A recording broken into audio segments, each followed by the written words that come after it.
Before this story begins, before the first breath of narration, there is one thing you should hold in your mind just for a moment. In the spring of 1945, the Allied forces declared Hydra destroyed. The files were closed. The announcements were made. The world believed with genuine relief that it had finally cut the serpent's head from its body. And by the time the ink on those declarations was dry, Hydra officers were already sitting across tables from American intelligence agents, signing new employment contracts. The organization had not been defeated. It had simply changed its mailing address. Let yourself settle now. Whatever you carried into this moment, whatever the day pressed against you, you can set it down at the edge of this story. You do not have to hold any of it tightly. The place you are resting in is safe and still, and the history you are about to move through is very old. It cannot reach you here. Let your shoulders release on the next breath out, and let your hands open, and let the weight of the ordinary world become a little lighter. This is going to take time, and you have time, and there is nowhere else you need to be. The word Hydra comes from ancient myth. In the stories the Greeks told to explain the world's cruelty, the Hydra was a water serpent born in the marshes of Lerna, a creature with many heads, each one capable of breathing poison, each one regenerating when severed into two replacements. Heracles, the strongest man in the world, could not simply overpower it. Every time he swung his weapon and cut a head away, two grew back in its place. The myth was not a description of a monster. It was a description of a principle. Some things cannot be defeated through force alone, because force is precisely the condition in which they multiply. There is genuine argument about when the organization that would eventually call itself Hydra first took recognizable shape. What is not disputed is that the name and its underlying philosophy predated the war, predated the specific ideology that would become its most visible public face, and predated any single nation's authority to have sanctioned or outlawed it. The men who first gathered beneath that symbol were not patriots of any country. They were believers in a particular vision of order so total, so certain of its own correctness, that it felt to them less like politics and more like physics. They had looked at the chaotic architecture of human freedom and decided that what they were seeing was a disease. The deeper you look into Hydra's origins, the more you find something that has no clean beginning, only layers. References exist in certain very old records to groups operating under different names but with the same essential philosophy stretching across centuries. Secret councils beneath the visible surface of empires, organizations that placed their people into positions of influence across competing powers, groups that believed the world was a puzzle that only they possessed the discipline to solve correctly. History calls many of them by other names. Hydra's own internal tradition would eventually call them its ancestors. Though whether those ancestors would have recognized the label is a question the record does not answer. The philosophy these groups shared was consistent in its core, even when its surface expression changed with the prevailing political weather. The premise was always the same. Human beings, left to organize themselves freely, would produce chaos, and that chaos was not an acceptable permanent condition. What was required was guidance, management. The invisible hand of people who understood the underlying structure of things, operating beneath the level where ordinary governance could interfere. The specific ideology used to justify this management was always secondary. The management itself was the point. The quality of patience that Hydra embodied was different in kind from what most people mean when they speak of patience. Ordinary patience is the endurance of a delay that the patient person knows will eventually end. The patience inside Hydra's institutional design was something closer to geological, the patience of a process that does not measure itself against any individual's lifespan or any particular political moment, that does not experience defeat as interruption but as weather. Organizations built by human beings tend to carry the timescale of the human beings who built them. Their founders imagined their own careers as the relevant unit of time and design accordingly. Hydra's design principle was more indifferent than that. Whatever was necessary, for however long it took. The time frame was not defined by impatience. The myth of the many-headed serpent works as an organizational metaphor in a specific way that the people who named themselves after it understood well. It describes a problem of regeneration, not a problem of strength. Heracles was strong enough to kill the Hydra on the first pass. Strength was not the issue. What defeated him, temporarily, was the biological fact of regrowth. Hydra's founders understood that an organization designed around this principle did not need to be stronger than the things opposing it. It only needed to be capable of regenerating faster than those things could strike. The two qualities are not the same. One is about power, the other is about architecture. Sit with that for a moment. An organization that is more powerful when it is invisible than when it announces itself, that grows stronger precisely when history tries to kill it. The weight of that idea is not abstract when you follow it to its conclusion. It means that every time someone declared Hydra finished, they were doing Hydra's work for them. They were clearing the field. They were writing the obituary that let the next version take root without scrutiny, because the scrutiny had already moved on. The seduction of this kind of belonging is worth understanding because it is not a seduction that begins with cruelty, or not only with cruelty. The people who joined the earliest iterations of what would become Hydra were not uniformly monstrous in the ordinary sense. Many of them were intelligent. Many were genuinely concerned about the disorder of the world. The appeal was the promise of certainty in an uncertain time. The offer that if you were willing to accept certain necessary things about how power worked, you would be among the people who wielded it correctly, rather than among the people who suffered beneath its arbitrary exercise. The Tesseract exists in the background of this earliest chapter, and its presence there is more significant than its later, more visible history suggests. The object that various traditions across various centuries had described under different names as a power source, a key, a weapon of such fundamental capability that ordinary languages struggled to contain what it was, had been known about in certain circles for far longer than any public record acknowledged. Hydra's early leadership was not stumbling toward it. They were looking for it specifically. Which means that someone, in a generation before Johann Schmidt was born, had passed down knowledge of what existed and where it might be found. Think of Steve Rogers for a moment. Born in 1918, the year one catastrophic war ended. Growing up in a Brooklyn that was still absorbing the meaning of that loss, reaching young adulthood as the next catastrophe assembled itself. The Hydra that shaped his life was already decades old when Abraham Erskine injected him with the serum. He moved through his childhood and early adulthood in a world that Hydra had already been quietly rearranging. He never knew how much of what he took for granted had been touched by invisible hands. This is perhaps the most important context for everything that followed.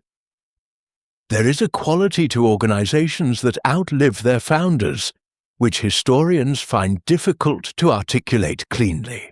The organization acquires a texture that is separate from any individual's intention. It develops habits, preferences, instincts, a way of responding to threat or opportunity that operates below the level of conscious decision-making. Hydra became, across its long history, something that perpetuated itself, not through loyalty to any single leader or goal, but through the loyalty of its members to the conviction that they were necessary. That without the invisible guidance of people like themselves, the world would collapse into its worst possible shape. The lineage connecting the ancient councils to the organization Johann Schmidt would inherit is deliberately difficult to trace, which was not accidental. Hydra had always understood that the most important thing it could protect was its own continuity. Names could be changed, leadership could be sacrificed, individual cells could be burned to the ground, and their members prosecuted and their resources seized. As long as the idea survived, as long as one person remained who understood the pattern and believed in its necessity, the thing itself was not dead. The idea was the organism. Everything else was infrastructure. You might wonder, resting here in the quiet, what it would feel like to believe in something that completely. To give yourself to a vision so total that your own survival became secondary to the persistence of an idea. It is a feeling that history keeps producing in every century and in every part of the world, which tells you something uncomfortable about what certain kinds of loneliness and disillusionment will drive a person toward when the institutions around them appear to have already failed.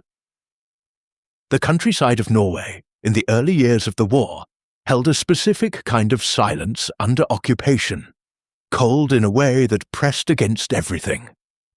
The winter light arriving late and leaving early as though it had somewhere better to be. It was in this landscape, in a small church whose stonework had absorbed several centuries of weather, that someone acting on Hydra's behalf laid hands on something that had been described in records, written in languages with no living speakers. The church's caretakers had known only that the object in the crypt was very old, and that certain things happened to livestock that wandered too close at night. The man who came to claim the Tesseract was not yet the Red Skull. He was still, in some fraction of himself, Johann Schmidt, the brilliant, dangerous, and not yet fully revealed version of himself that Hydra had recognized as something special before he recognized it in himself. He had been handed the organization as a vehicle and had decided, with the confidence of a man who has never been given a ceiling he could not break, to drive it somewhere none of its previous architects had possessed the vision or the recklessness to imagine. What gave Hydra its specific longevity across the centuries, the quality that distinguished it from the many other secret organizations that rose and collapsed in the same span of time, was its relationship to its own defeats. Other organizations experienced defeat as rupture, as the end of something. Hydra experienced defeat as information. Each failed iteration produced a detailed record of what had been detectable, what had been vulnerable, what specific mechanism the opposing force had used to locate and dismantle the node that had been lost. The next iteration was built around that record.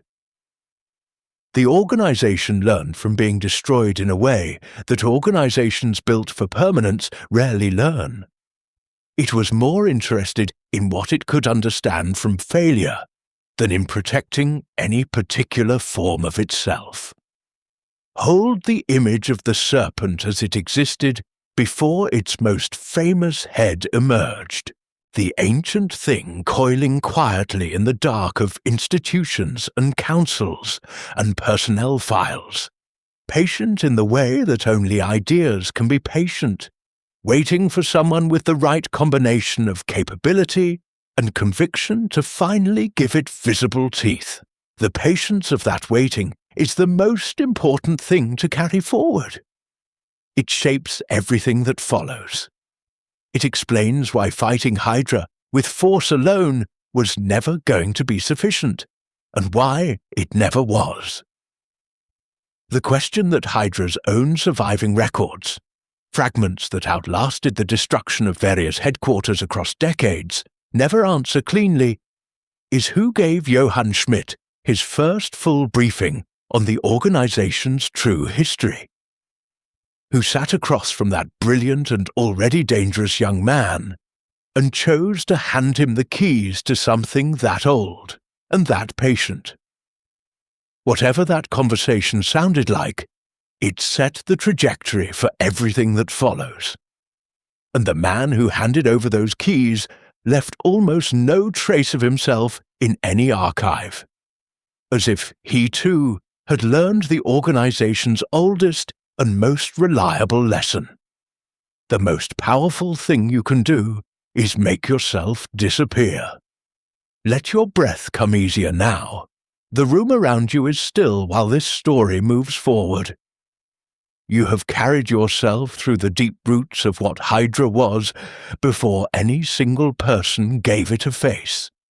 And now the thread moves forward in time, to a child born into a Germany that was itself dissolving, into a world that had already made the decision to break and was only waiting for the moment to arrive. Johann Schmidt arrived in the world under circumstances the historical record describes with notable restraint. What is established is that he was orphaned young, raised in the margins of a society being remade by forces beyond any individual's control, and that he was brilliant in a way that isolated him. His intelligence was the kind that sees patterns everywhere, that cannot rest in simple explanations, that needs a framework large enough to hold its own ambitions without leaking through the edges. He found that framework in Hydra's philosophy before he found it anywhere else. And it fit him the way that perfectly constructed arguments fit people who are already looking for a way to justify what they intend to do. What made Schmidt exceptional within Hydra's early structure was not his capacity for cruelty, though that was present and considerable. It was his impatience. The men who had stewarded Hydra through the previous decades were careful people, architects of patience, convinced that the long game was the only reliable one. Schmidt disagreed. He believed the moment had aligned, as it rarely does in history, to allow Hydra to step out of the shadows and take what it had always been building toward. He was not wrong about the moment. He was catastrophically wrong about what stepping into the light would cost him personally. His relationship with Hitler and the Reich is one of the most commonly misread dynamics in this entire history. Schmidt tolerated Nazism as a useful vehicle. He attended the appropriate meetings, wore the correct uniform, deployed the expected ideological language. But his private understanding of Hydra was that it was something altogether separate from and superior to National Socialism. The Reich was a nation-state pursuing a nation-state's goals. Hydra was pursuing the abolition of nation-states themselves, and the construction of a world in which order was enforced by people intelligent and ruthless enough to understand why order was necessary. This distinction mattered to him intensely. It drove a wedge between him and his apparent allies that would eventually become a fatal one.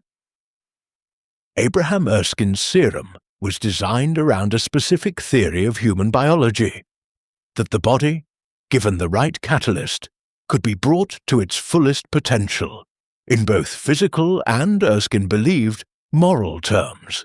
This was the part that Erskine spent the most time trying to explain, and the part that almost no one around him took as seriously as he intended it. The serum amplified what was already present in the person. Not what they claimed to be. Not what they performed in front of committees and cameras. What they actually were beneath all of that. When Schmidt took it, the amplification worked exactly as designed. The physical transformation that the serum produced in Schmidt was not the important change. That transformation was an outward symptom of the inward one. The serum had burned away whatever remained of Schmidt's capacity for performance. The man who emerged from the procedure no longer needed to moderate himself for the benefit of people he needed to manage. He had become, at last, exactly what he had always been, with no further reason to soften it for the sake of appearances. The specific dynamic between Schmidt and Zola contains something important that is easy to miss if you focus on their obvious differences. Schmidt was a visionary of a particular kind, the kind who needs a world larger than any available world to feel proportionate. Zola was a scientist of a particular kind, the kind whose relationship to ethics is not contemptuous, but simply structurally secondary to his relationship to problems. What made them functional as a partnership was that each provided the other with exactly the thing their own character could not generate. Schmidt provided Zola with problems large enough to justify his capabilities. Zola provided Schmidt with results that made the vision look achievable. Neither of them had any illusions about what the other was. Neither of them needed any. The Red Skull's relationship with the Tesseract began at the moment he held it in the crypt of that Norwegian church, and it was immediately clear to everyone present that this was not simply a military officer acquiring a useful weapon. He handled it with a familiarity that had no ordinary explanation, a quality of recognition rather than discovery. He had built his post-serum strategy around what this object could do, not from intelligence reports, but from something older. Hydra's own inherited knowledge of what the Tesseract was, passed down through the same chain of custody that had preserved the organization through its centuries of patient hiding. The weapons research that followed at Hydra's fortress installations across occupied Europe moved into territory that Allied intelligence analysts found difficult to interpret because the framework required to interpret it did not yet exist in any Allied scientific document. Blue light pulse weapons, energy discharge devices that could collapse a building's structural integrity without physical impact, propulsion systems that use no conventional fuel. The scientists who built them were, many of them, genuinely brilliant people doing extraordinary work in conditions that removed the ethical constraints that might otherwise have moderated what they were willing to attempt. Howard Stark was among the Allied observers who studied captured Hydra weapon components. And he brought to that study an intelligence trained to recognize when a technology was doing something that the available science had no explanation for. The energy readings on Hydra armaments told him something specific. Whatever was powering these weapons was not chemical, not nuclear, not electromagnetic in any category he had encountered before. He wrote careful reports. He said very little publicly. Some of what he understood in those wartime months he spent the remainder of his life trying to reconstruct from first principles without the Tesseract itself to work from. Think of Tony Stark, then. The man who would spend years building weapons while believing himself to be in the business of making the world safer, who would eventually build the arc reactor that saved his own life as a piece of engineering that his father had been circling from the outside for decades. The thread between Howard Stark's wartime Tesseract research and the technology that kept Tony alive is a direct one, routed through Hydra's theft of the cube from a Norwegian crypt. Part of what Tony Stark was, the specific configuration of genius and power that he brought to every fight, was downstream of the Red Skull's choices in ways that Tony never fully knew. Arnim Zola's role in Schmidt's Hydra was the one functional partnership of Schmidt's career. It was built entirely on pragmatism. Schmidt provided resources, protection, and the specific freedom that allows a scientific mind to work without the interference of ethical constraint.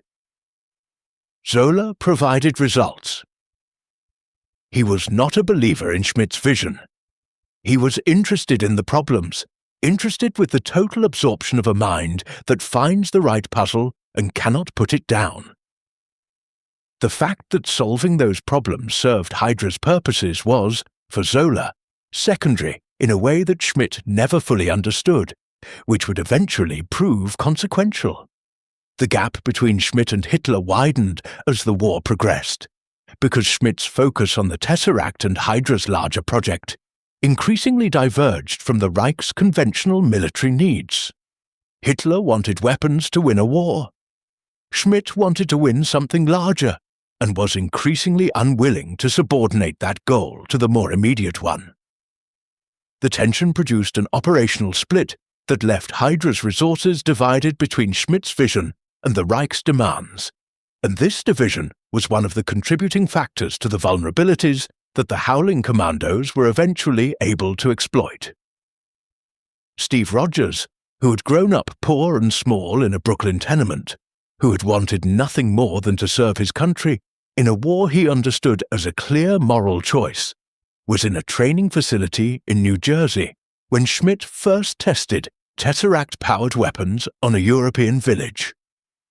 The two men had both received Erskine's serum within months of each other. They were the first two of their kind in the world. The symmetry is not accidental. Erskine designed Rogers as the answer to what Schmidt had become, and understood that the serum alone was insufficient, and that character was the essential ingredient that made the difference. The Valkyrie, the massive aircraft that was Schmidt's final instrument, designed to deliver Tesseract-powered warheads to American cities from an altitude beyond any interceptor's reach, represents the fullest expression of his ambition, and its fatal flaw simultaneously. He had built something capable of ending the conventional military phase of his project in a single operation.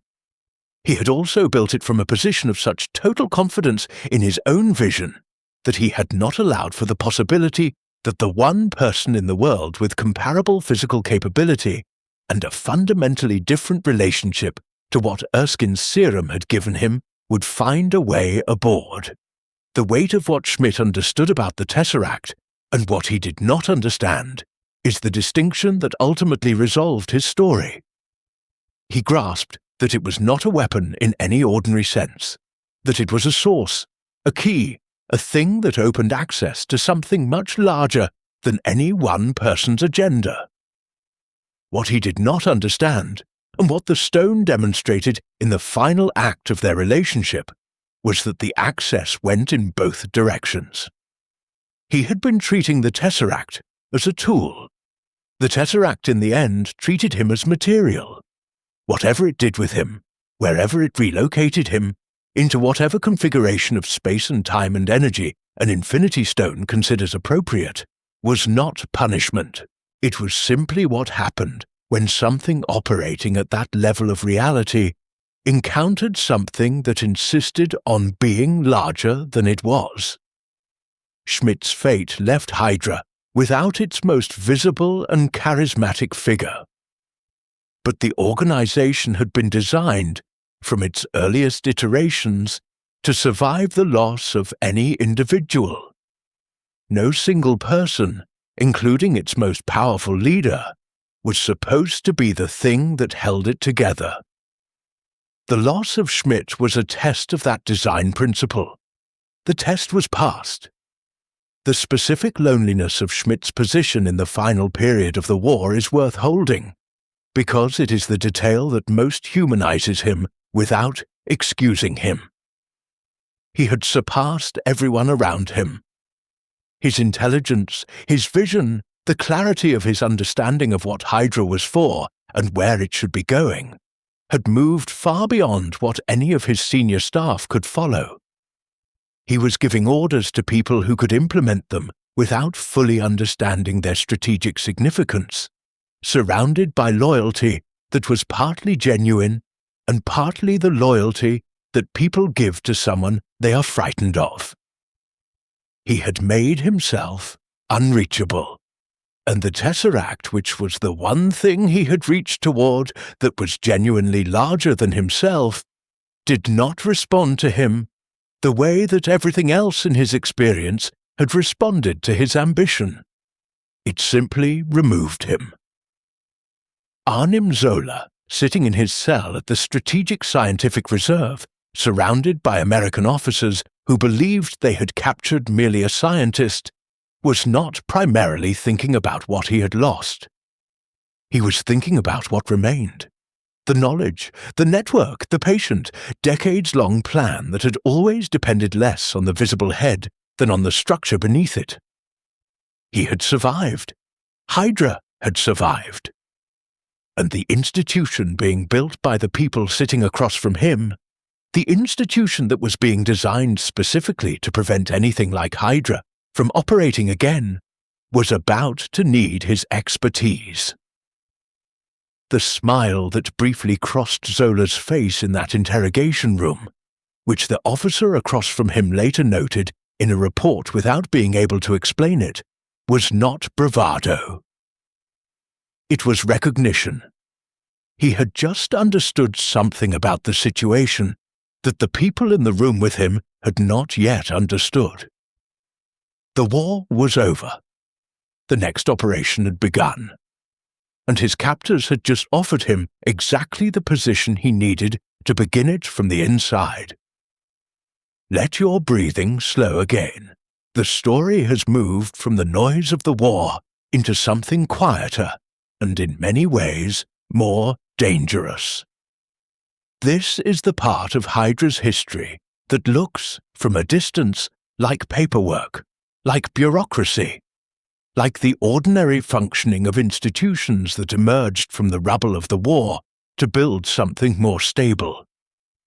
And this appearance, this surface of normalcy, was not an accident, it was the design.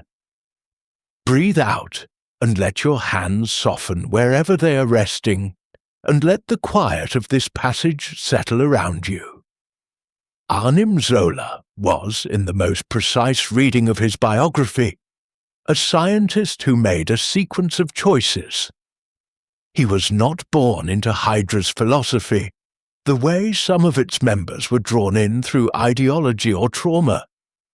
He was a man of extraordinary intellectual capability, who found himself in proximity to the most interesting scientific problems of his era, and who resolved the ethical contradictions of his situation by deciding, again and again, that those contradictions were not his primary concern. He had been making some version of this decision his entire career. The difference, once he was inside Hydra's operational structure, was only the scale of what that decision enabled. Operation Paperclip was the American intelligence program that brought German scientists to the United States after the war's end. The official justification was straightforward. This expertise should not fall to the Soviets in the emerging competition between the new superpowers. The practical reality was more complicated. Certain things that had been done in the service of the Reich were deemed too strategically useful to allow the moral accounting that Nuremberg was conducting to fully interrupt. Zola's integration into the precursor structures of what would become SHIELD followed a version of this logic, offered by American handlers who understood they were acquiring something and believed they understood exactly what it was. They were not entirely wrong. Zola offered Tesseract data, and the data was real and valuable. He offered weapon schematics, theoretical frameworks, energy readings from the cube's operational use in Hydra's devices. The American officers who approved his arrangement believed they were acquiring the scientific record of something extraordinary. What they did not understand, and what Zola understood perfectly, was that the bargain had two sides. They were getting the data. He was getting the laboratory, the budget, the clearance level, and most critically the time, the decades of quiet, monitored, apparently cooperative time that Hydra's operational plans required to move into their next phase. Howard Stark worked alongside Zola for years in the early SHIELD structure. This is the fact that takes the longest to fully absorb, and the one that most complicates the mythology that built up around that institution's founding.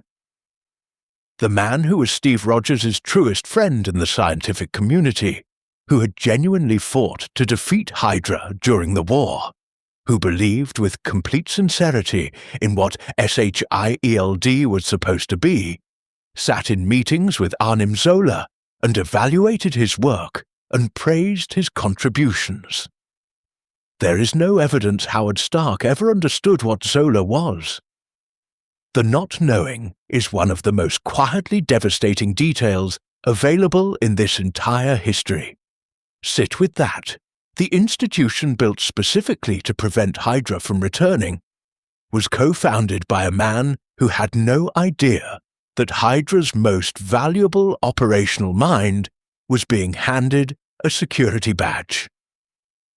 The error was not negligence, it was a structural blind spot built into the very premise of the organization, that you could separate a useful scientist from the thing that had made him useful, and thereby obtain the former without accommodating the latter. That distinction turned out not to be available.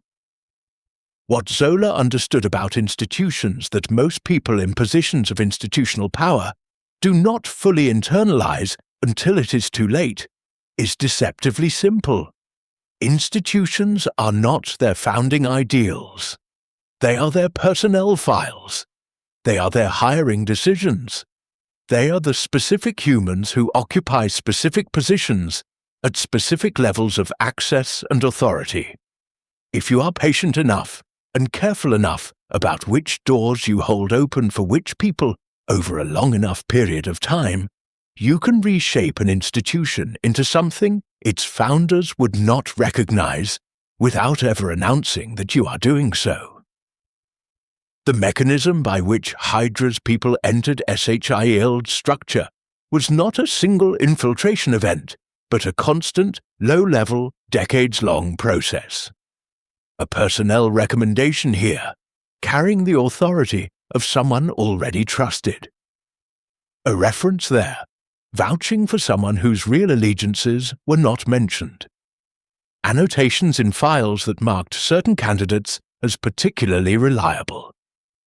The pattern, looked at across the span of decades, was unmistakable. In any individual case, it looked like ordinary professional courtesy. Peggy Carter built SHIELD from its earliest days with a conviction about what it was supposed to be that never weakened. She had fought alongside Steve Rogers when Hydra had a visible face and a clear address.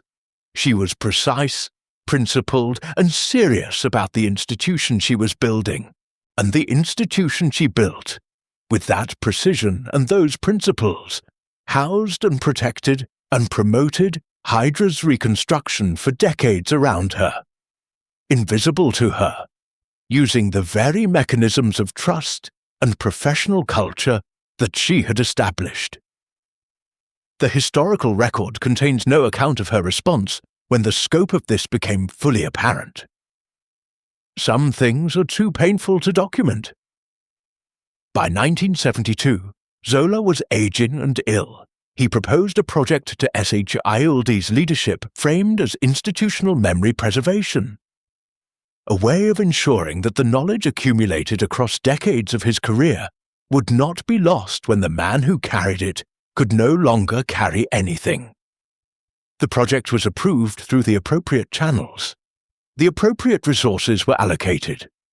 And Arnim Zola's consciousness, his memories, his patterns of reasoning, the specific architecture of a mind that had spent decades solving problems that other people said could not be solved, was transferred into a system of computers occupying the sub-levels of Camp Lehigh in New Jersey.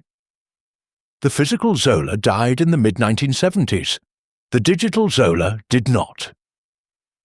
He continued to work inside a facility that no active monitoring program was watching closely, running calculations that would take years to complete, refining the project that had been his actual reason for accepting the bargain 3 decades earlier. The algorithm. A predictive system built not to identify what people had done, but to model, from the patterns of their observed behavior, what they were likely to do. Specifically, which people would eventually represent a threat to Hydra's plan for the world, if allowed to develop in the directions their current trajectories suggested.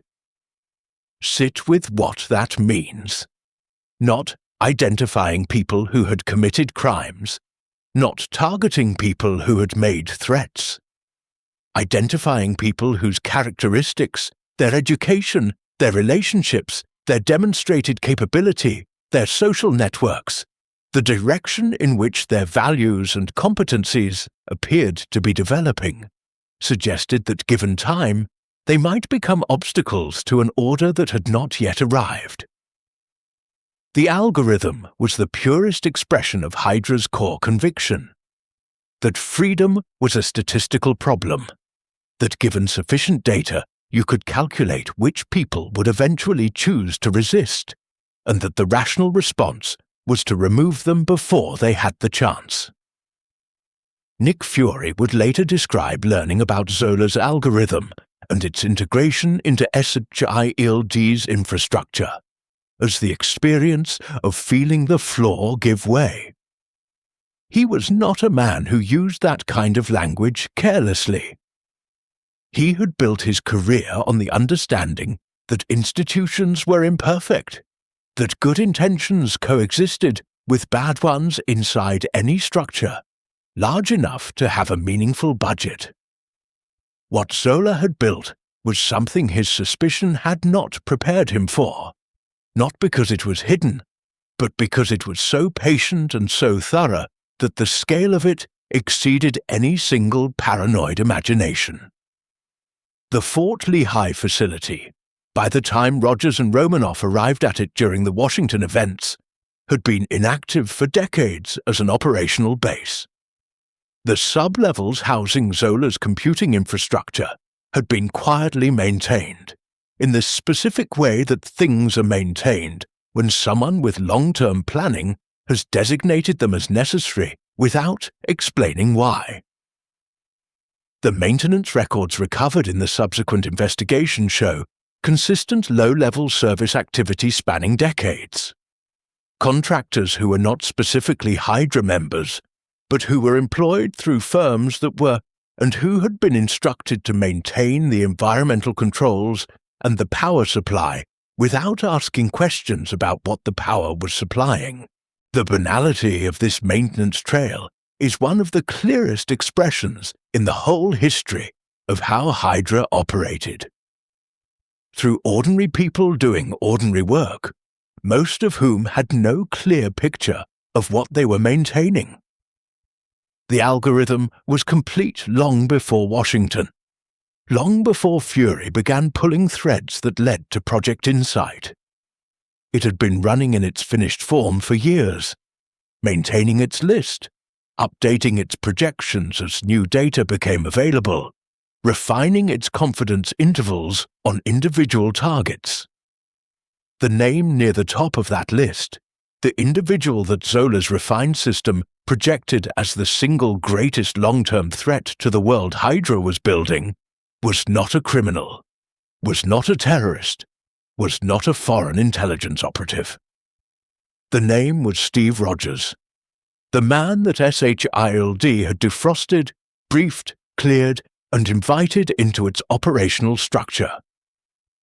The Serum had walked through Hydra's front door, and Hydra had held the door open.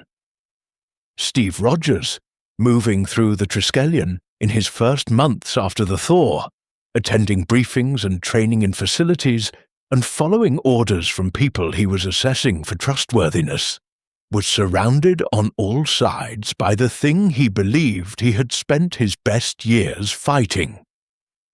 He attended meetings where Hydra personnel were in the room. He operated on intelligence that had passed through networks Hydra monitored. He had been given a new life in a new century, and placed, with every institutional courtesy, directly into the cage the Serpent had been building for him. The specific quality of Zola's genius that made him most dangerous to the institution he inhabited was not his intelligence about technology, though that was formidable. It was his intelligence about people.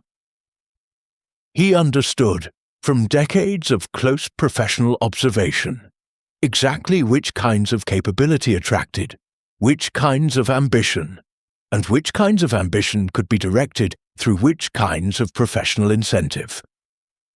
He knew which of his SHILD colleagues were susceptible to the premise that certain truths about how power actually worked were being kept from them by the naive idealism of the institution's founders. He knew how to open that particular door without seeming to push.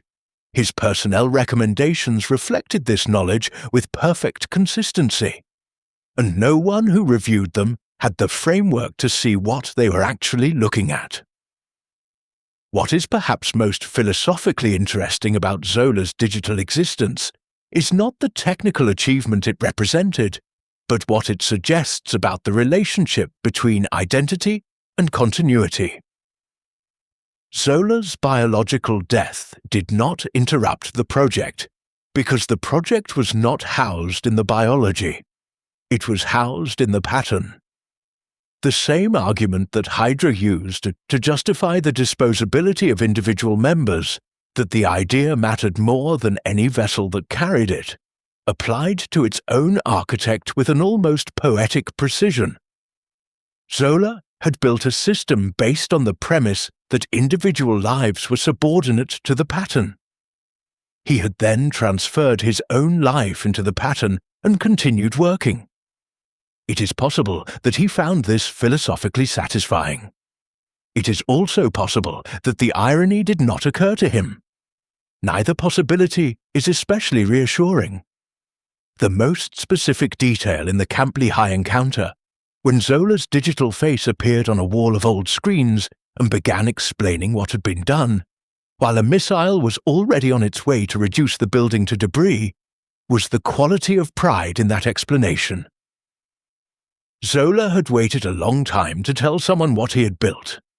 He had waited long enough that the telling could also serve as the last operational act of the plan, keeping Rogers and Romanoff in place long enough for the strike to arrive. Even at the end, the algorithm was running. Even in death, Zola was doing the work. The thread that runs from Zola's arrangement at the Strategic Scientific Reserve in 1945 to the collapse of SHILD in Washington is unbroken and deliberate. It is a thread made of patience and ordinary institutional process, of recommendations and clearances and budget allocations and personnel decisions that looked, at every step, like bureaucracy.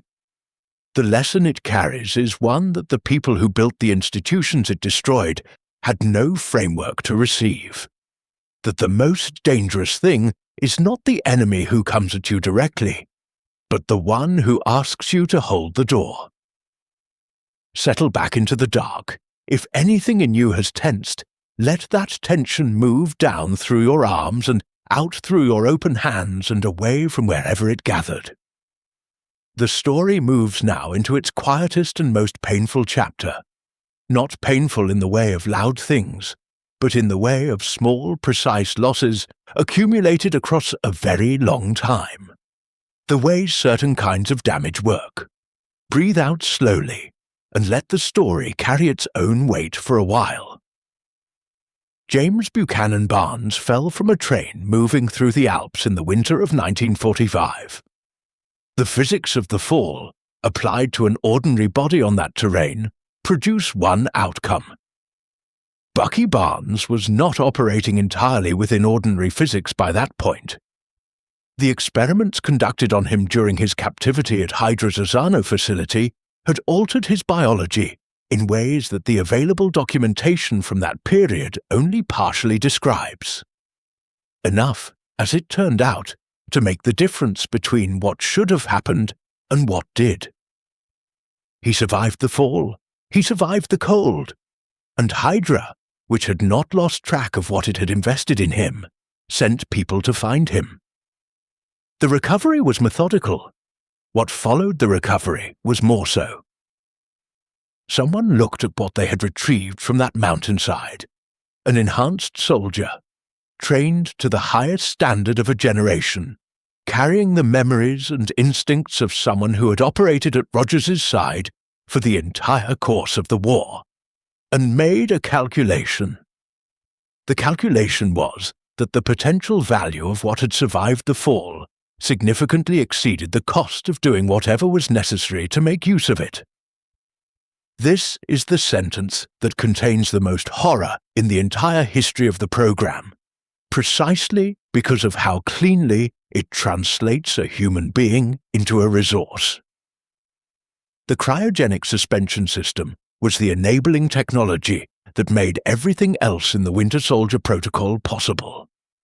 It allowed Hydra to preserve Barnes between deployments in a state of suspended biological time, which solved the problem of his aging relative to the handlers and programmers who were maintaining him, and which also served a secondary function that the program's architects came to find valuable: the periods of cold-erased recent memory formation, with a reliability that the conditioning process alone could not achieve. Every time he was returned to the ice, the most recent layer of experience was stripped away. He woke each time with less of himself intact. The conditioning itself was the more complex and more intellectually extraordinary achievement in Hydra's terrible portfolio. Human memory is not a filing cabinet. You cannot remove specific files and leave the architecture intact. When Hydra's technicians worked to suppress Barnes's identity, his sense of himself, his loyalties, his history, the specific memories that constituted his understanding of who he was and what he cared about, they were working against the distributed, redundant, deeply interconnected nature of how a human personality is actually stored. The machine they used to address this problem was blunt and extremely effective and never entirely stable. The person they were suppressing kept finding edges. Between deployments, the Winter Soldier was maintained in cryo and returned to the conditioning process whenever the program's supervisors assessed that stability was drifting. The drifting was never fully eliminated. It appeared to be a property of the person rather than a failure of the method, as if something in Barnes's underlying character had a specific gravity that pulled against everything Hydra applied to it.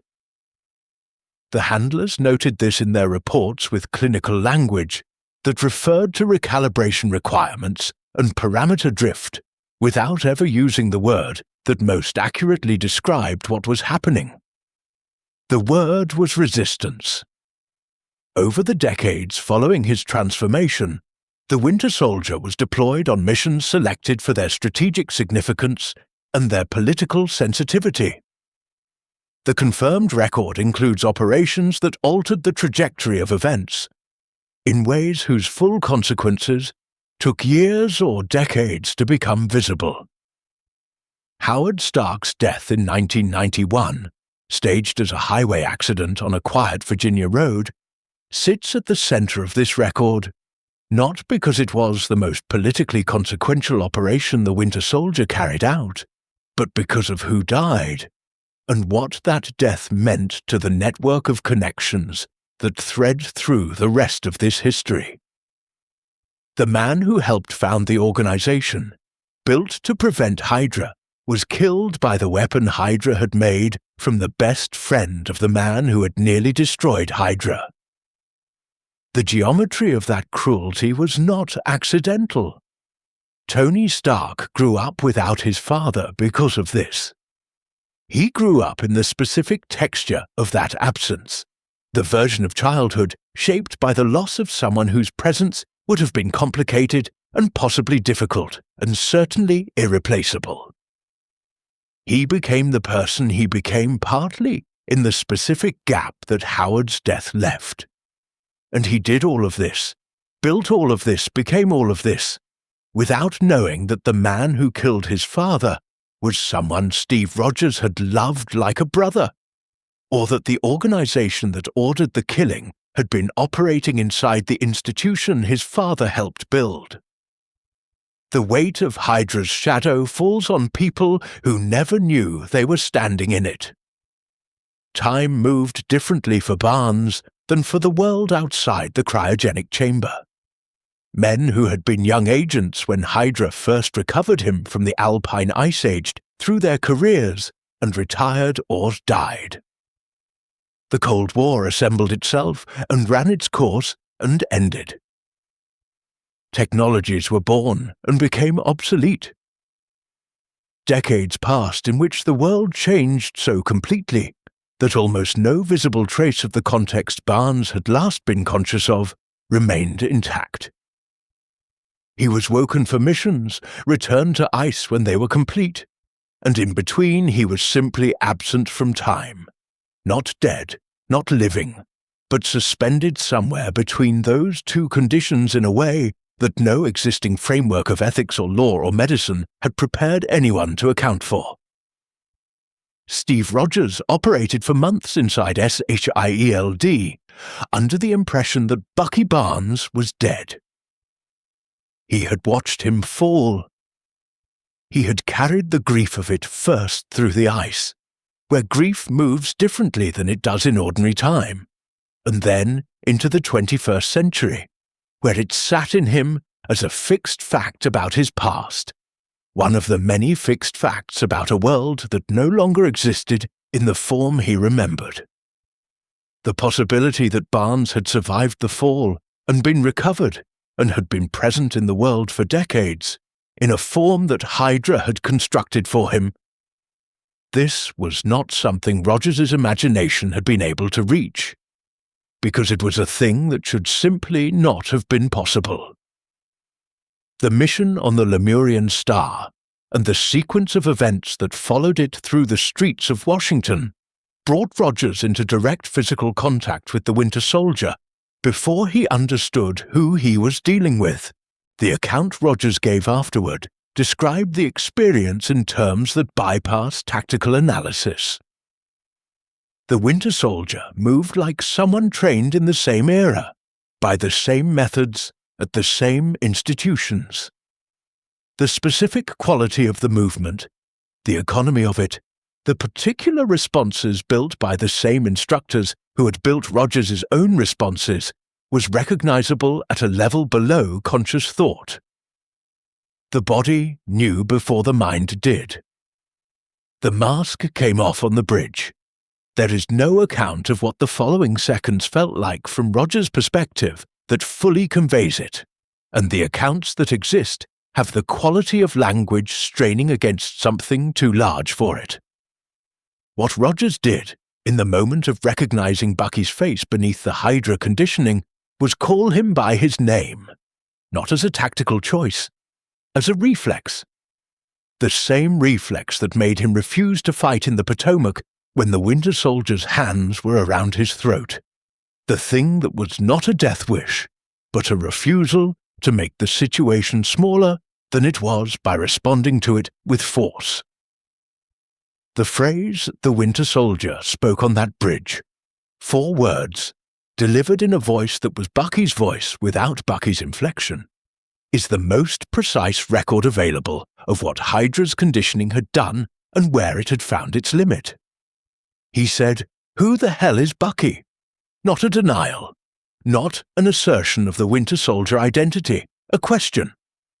As if the name had touched something that the conditioning could not fully reach, and the thing it had touched did not yet have language for what it was holding.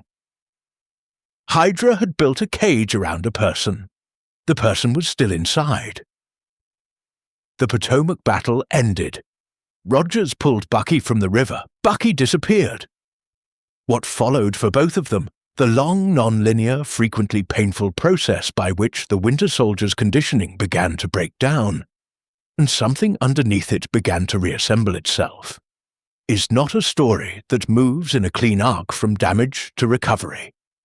It moves the way actual recovery moves, in fits and fragments, in moments of clarity, interrupted by reversals, in the slow accumulation of days in which nothing dramatic happens but something quietly shifts.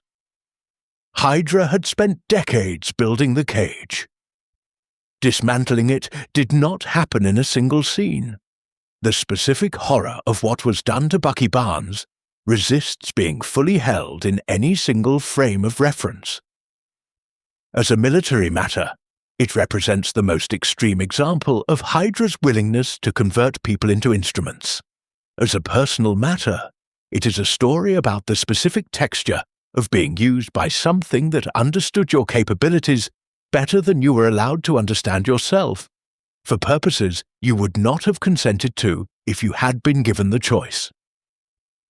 As a philosophical matter, it raises questions about identity and continuity, and what remains of a person when everything that person identifies with has been systematically suppressed. Questions that neither Hydra's science nor any available ethical framework has fully answered. Other programs existed within Hydra's operational structure that shared the Winter Soldier's basic architecture. A person with specific capabilities, conditioned through a combination of physical intervention and psychological methodology to operate without the friction of individual moral reasoning. The Red Room, which produced Natasha Romanoff among others, operated on adjacent principles and left adjacent marks. The specific details differed. The underlying project, the belief that a person could be refined into a more reliable instrument by removing the parts of them that made independent choices, was consistent. Hydra did not invent this project. It refined and systematized it with a thoroughness that its predecessors had not achieved. The missions the Winter Soldier carried out between the major operations are the part of the record that the available documentation covers least comprehensively, and this is deliberate. Hydra maintained meticulous operational records internally, and those records were among the things most specifically targeted for destruction when it became clear the Washington operation had failed. What has been reconstructed from secondary sources, from the accounts of people who were present in adjacent circumstances, from intelligence gathered by organizations that were monitoring certain individuals and events for reasons unrelated to Hydra, suggests that the scope of the Winter Soldier's operational history is considerably larger than what has been publicly confirmed. The confirmed operations are the ones where the evidence survived the destruction. They are not the full picture. Natasha Romanoff, when she finally encountered the full scope of Hydra's infiltration of SHIELD, recognized it with a specific kind of clarity that came from having been inside something structurally similar. She knew what the conditioning looked like from the inside. She knew what the institutional culture of an organization that treated people as instruments looked like when you could see its whole shape at once. She was not surprised by what Hydra had built. She was something that looked like surprise, but was actually the specific weariness of someone who had hoped not to find the same thing again and found it anyway. The question that runs beneath all the accounts of Bucky Barnes's long reawakening is one that the Winter Soldier program itself had no mechanism to ask. What else had Hydra buried that was still trying to surface? In other programs, in other people, in other configurations of suppression and suppressed self. The protocol was designed to produce a weapon. It had also produced, in the same person and at the same time, a record of resistance. Someone in the architecture of a human being had been fighting the cage the entire time. And the question of whether there were others still fighting, in other cages that no one had yet thought to look for, is not one the available record has finished answering. Your breathing has settled into its own pace now. Let it continue wherever it has found to rest. The story is moving into its fifth passage, and this part asks for something slightly different from you, not to follow an action across a landscape, but to sit quietly inside a question. The question is one that this history makes unavoidable. Why do intelligent people join things like Hydra? Not as a political question, not as a moral judgment, but as a genuine inquiry into what certain people are looking for when they hand themselves over to something that demands everything. It would be more comfortable if Hydra's membership had been composed primarily of obvious monsters, people identifiable by their visible sadism, by the markers that allow a person to be easily categorized and set aside as simply not like oneself. The reconstruction of Hydra's personnel profile that followed the Washington disclosure suggests something considerably less comfortable. Hydra recruited and retained intelligent people, capable people, people who had made genuine sacrifices in the service of institutions they believed in, people who held, in many cases, a sincere and not entirely unreasonable concern for the disorder of the world. They were not a collection of aberrations. They were a collection of human beings who had made a specific sequence of choices. Alexander Pierce is the most thoroughly documented case study available, and the one whose interior life has been most carefully reconstructed from the materials that emerged after the collapse. Pierce was, by every standard measure, an exceptional public servant. His career represented decades of genuine engagement with the problems that SHILD existed to address. He was respected. He was effective. He was trusted by people who were themselves genuinely trustworthy. He had not entered his career as Hydra's man. He had become Hydra's man across a long period of time, through a process that looked, from the inside at every step, indistinguishable from the accumulation of wisdom. The sequence by which a capable person moves from principled public servant to true believer in something like Hydra is not sudden, and it does not begin with a decision to do evil. It begins, almost always, with a confrontation with the world's genuine disorder. A moment or a sequence of moments in which the complexity and randomness of human affairs produces an outcome that strikes the observer as not just unfortunate, but structurally intolerable. Something that should have been prevented. A failure of the kind that suggests the institution making it is constitutionally incapable of preventing it. This is the entry point. Sit with that sequence. Because it is not a sequence that ends with Hydra.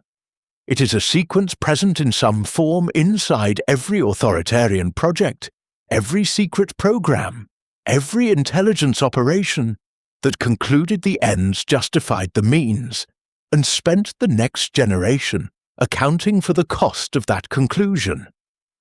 The specific flag above it changes. The psychology beneath it is consistent across centuries and jurisdictions and ideological categories. And the most difficult thing about it is that at every step it sounds, from the inside, like clarity. Like having finally understood something that other people were still too comfortable to face. Hydra's recruiters were skilled at identifying people at the specific moment of productive disillusionment, the moment when the gap between what an institution promised and what it actually delivered had become wide enough to step through. They did not approach with ideology first. They approached with a question. What if the problem is structural? What if individual institutions operating within the conventional frameworks of democratic accountability and the rule of law are constitutionally incapable of producing the outcomes they are supposed to produce? What if the only approach that would actually work requires the willingness to operate outside those frameworks entirely? The question was framed, always, as pragmatism rather than ideology. Pierce's biography contains a specific incident, a hostage situation that Hydra resources resolved in a manner that conventional diplomacy could not, that appears to have functioned as the pivot point of his conversion. The outcome was good. A family was safe. The method was outside anything the official institution could have sanctioned. What Hydra offered him in the conversation that followed was a simple proposition. The good outcomes were available if you were willing to accept the necessary methods. He accepted, and having accepted once, the framework for accepting again was established. The internal culture of Hydra, as it has been reconstructed from documents that survived the collapse, showed qualities that researchers found unexpectedly consistent across cells that had operated independently from each other for years. A strong sense of collective identity, language that positioned members as a family, a brotherhood, a group who understood the world's actual structure, while others remained comfortable in its illusions. An explicit and sincere contempt for outsiders, not expressed as hatred, but as a kind of patient pity for people who had not yet been honest with themselves about how things actually worked. And a deep, genuine pride in the work, expressed in terms that sounded, to outside ears, like the internal vocabulary of any high-performing team inside any demanding institution. The language of inevitability was the most important element of Hydra's internal culture. The thing that Hydra was doing was not framed as a choice its members were making. It was framed as a recognition of something that was already true, a responsiveness to the way the world actually functioned, dressed up as democracy by people who needed the appearance of consent without its complications. Members were not choosing to undermine freedom. They were acknowledging, with the honesty that most people lacked, that what looked like freedom was already managed, and that the management should be made explicit and responsible, rather than allowed to remain implicit and unaccountable. Jasper Sitwell is an instructive case precisely because he read so completely as an ordinary SGILD operative for so long. He attended the correct briefings. He wrote correct and useful reports. He expressed appropriate concern at the appropriate moments. Colleagues who later learned what he was described him consistently as a good colleague, competent, reliable, present. The work of Hydra, for people like Sitwell, was not something experienced as existing separately from their regular professional life. It was woven into the same fabric, the same level of attention, the same commitment to results, the same sense of professional identity. The two things were not in tension because the person experiencing them had found a framework in which they were not in tension. The bureaucratic banality at the center of Hydra's actual operations is the detail that most accounts of the organization consistently underemphasize.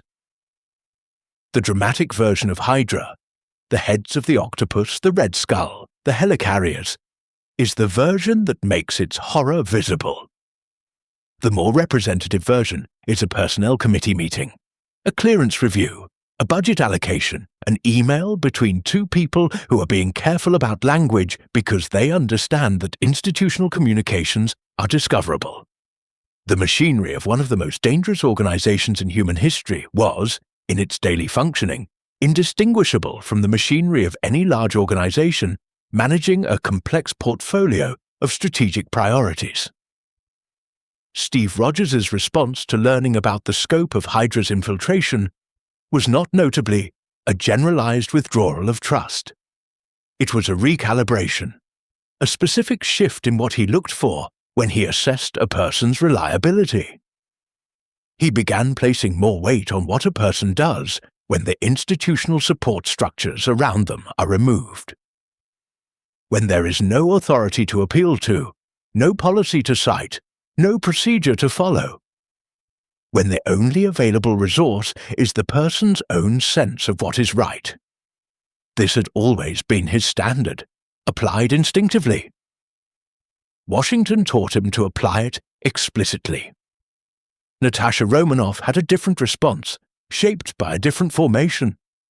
She had grown up inside the Red Room, an institution that shared Hydra's essential logic, the conviction that a person could be made more reliable by removing the parts of them that made independent moral choices.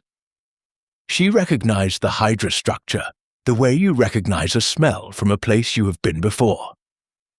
She was not surprised by it in the way that Rogers was surprised. She was something that looked like surprise but was actually the specific weariness of someone who had hoped not to encounter this particular architecture again and was encountering it. Sam Wilson, who came to the Washington events from the outside, who had not grown up inside SHIELD, who had not built a professional identity around its institutional structures, brought a perspective that turned out to be more useful than those shaped by proximity. He had worked with veterans. He understood from clinical and personal experience what it looked like when a person's identity had been shaped by an institution that no longer existed in the form that had formed them. He understood the specific grief of that. He also understood with particular clarity that the grief was not the same thing as the institution having been good. You could mourn something that had been corrupted without mourning the corruption. What Hydra offered, stripped of all the layers of ideological framing, was the comfort of moral outsourcing. The organization had already decided what was right. The member did not have to hold the uncertainty of ethical reasoning in a complex world, did not have to sit with the genuine difficulty of knowing that good intentions and bad outcomes were not always separable, that the methods required to achieve something worthwhile sometimes produced damage that the worthwhile thing did not fully compensate for. Hydra resolved that uncertainty by eliminating it. The price was the individual conscience. Many people, across many generations, decided that was a price they could pay. The member of Hydra, whose identity the available record protects most completely, whose role at the absolute highest level of the organization's surviving structure, the collapsed file's only gesture, rather than name, is referred to in what remains of the internal documentation by a designation that appears consistently across decades of records without ever resolving into a specific person. Someone occupied a position above Pierce. Someone approved the decisions Pierce made. Someone was the continuity between the Zola generation and the Washington operation. That person is not in the files that were released, which means either they were careful enough not to be in any file, or the file that contained them was the one thing that was not included in what Natasha put online. The onboarding process for new Hydra members, as it can be reconstructed from the fragments of internal documentation that survived the Washington collapse, was notably gradual. New members were not immediately presented with the full scope of what they were joining.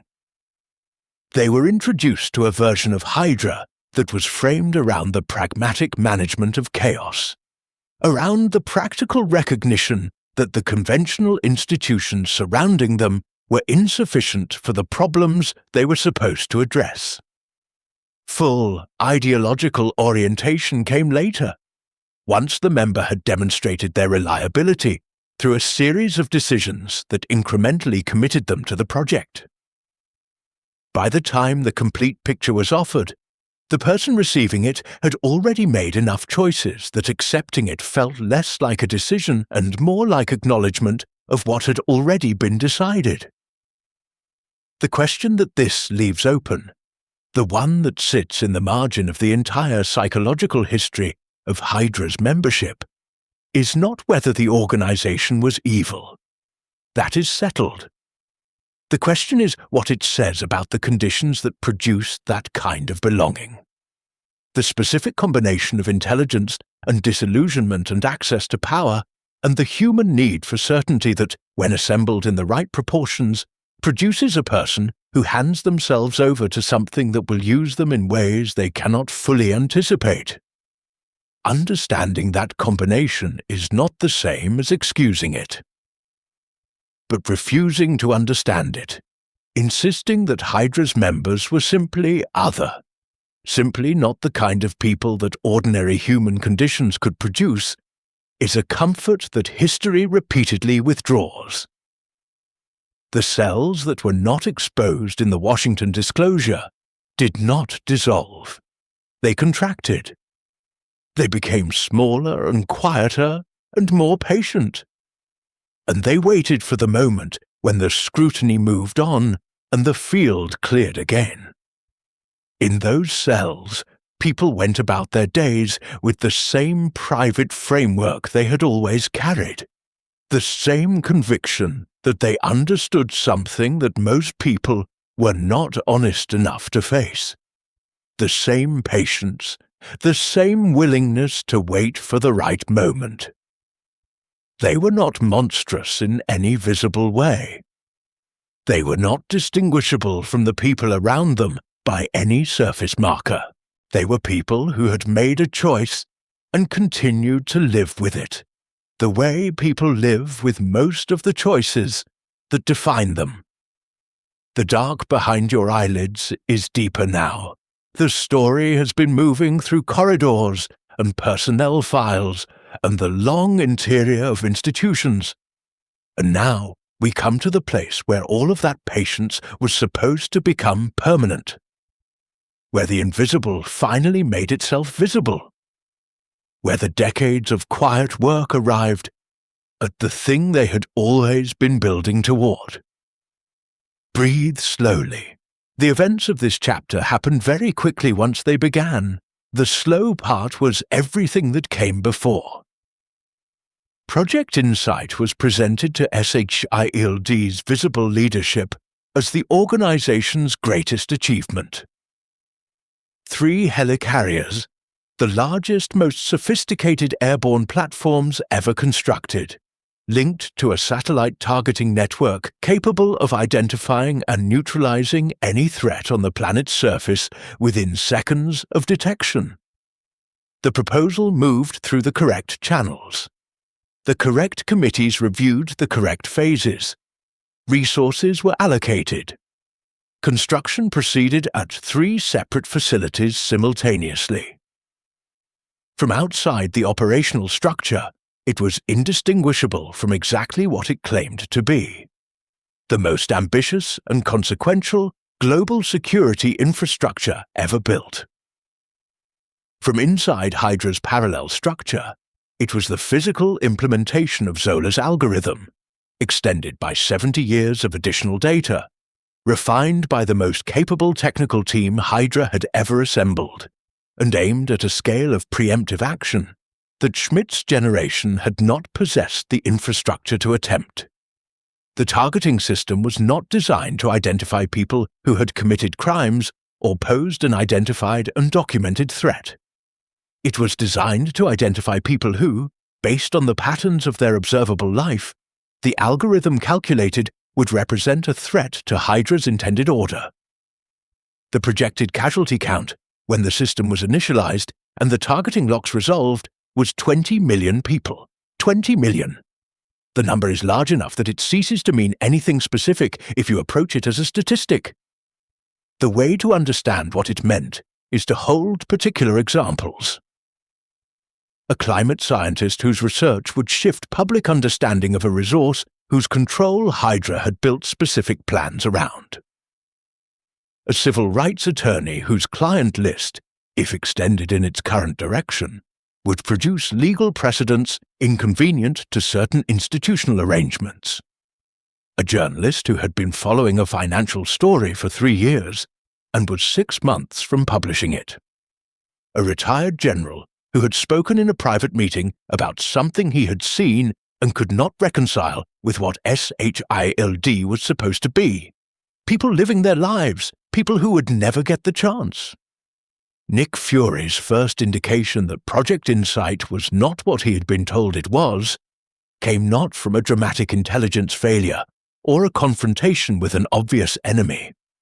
It came from a security clearance requirement attached to some of the helicarrier's targeting data that exceeded anything he had personally authorized.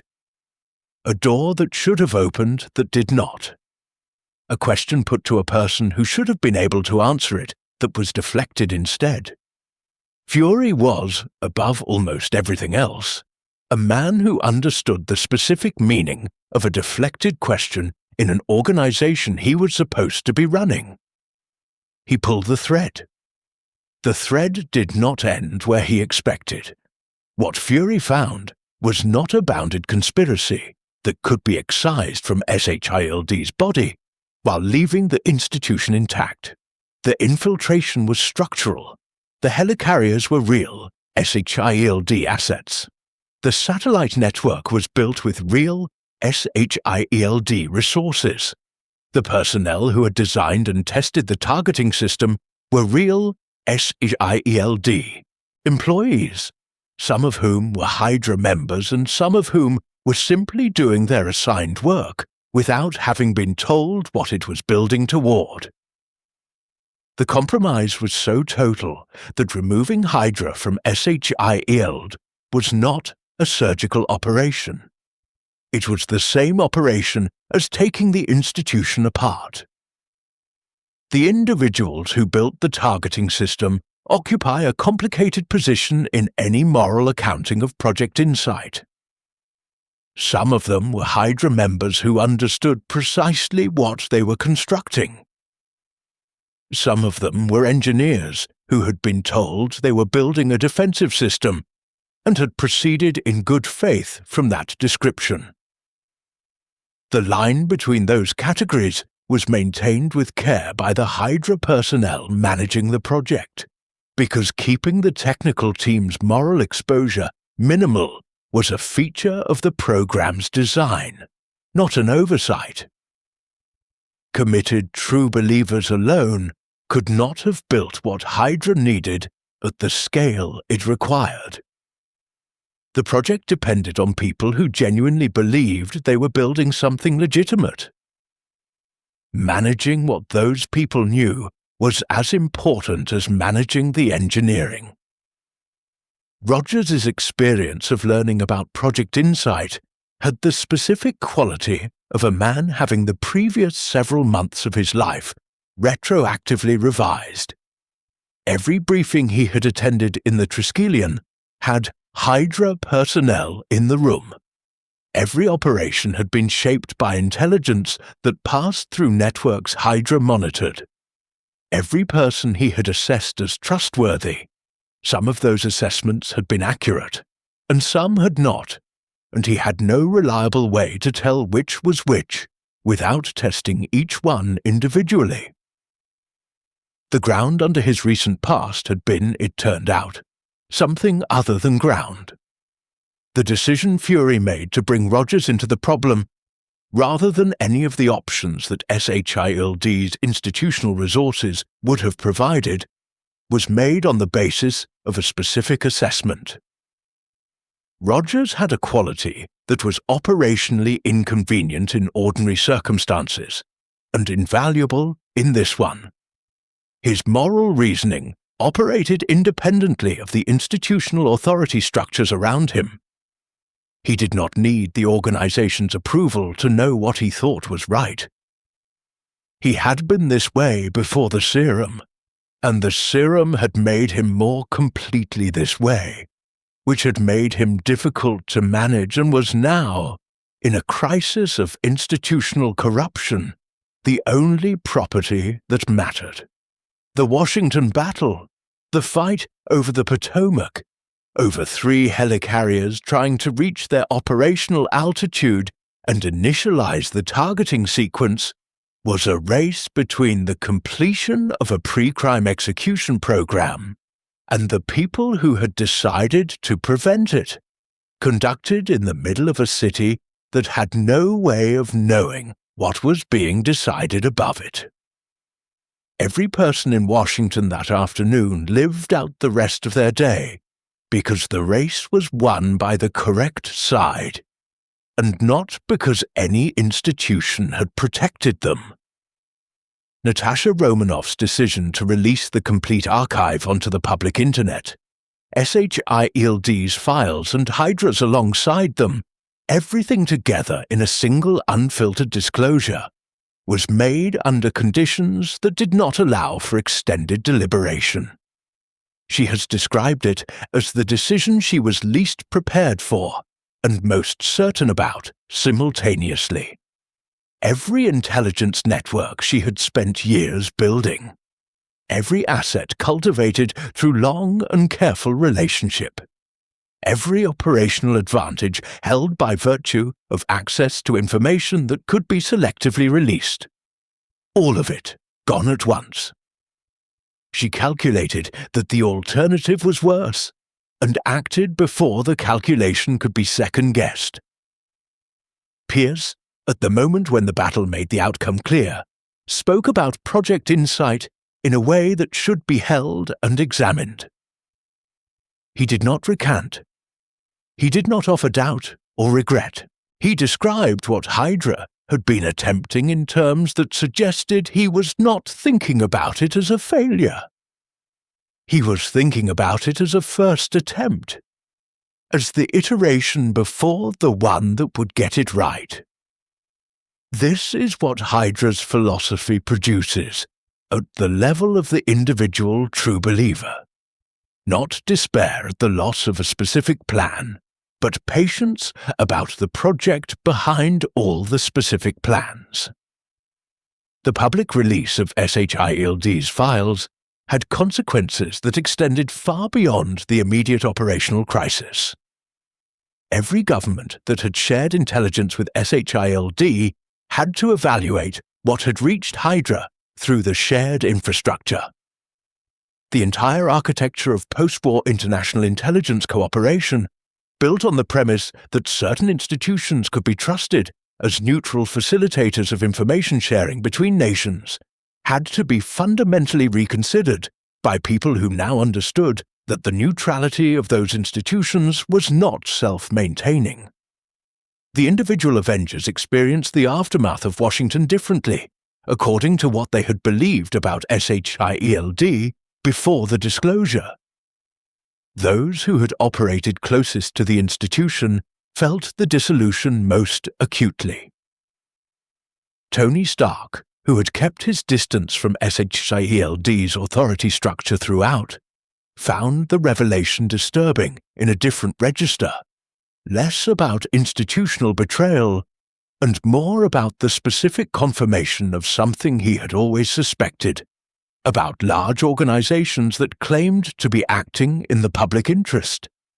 The helicarriers at the bottom of the Potomac were not the thing that needed to be destroyed. They were the infrastructure. The thing that needed to be addressed was the targeting data, the compiled projection of 20 million people identified by Zola's algorithm as likely future threats. The algorithm had been running for years before Washington. The data existed in redundant systems across multiple facilities. Destroying the weapons platform did not destroy the ammunition. Whether anyone is still in some form, maintaining a version of that list is a question that no official accounting of the Washington events has fully resolved. Maria Hill carried something out of the Triskelion in her professional memory that has shaped everything she has done since. the precise understanding of what it feels like to have been genuinely, completely wrong about something important. She had assessed SHIELD as trustworthy. She had invested her career in it. The revelation did not undo the work, but it changed the frame around the work permanently.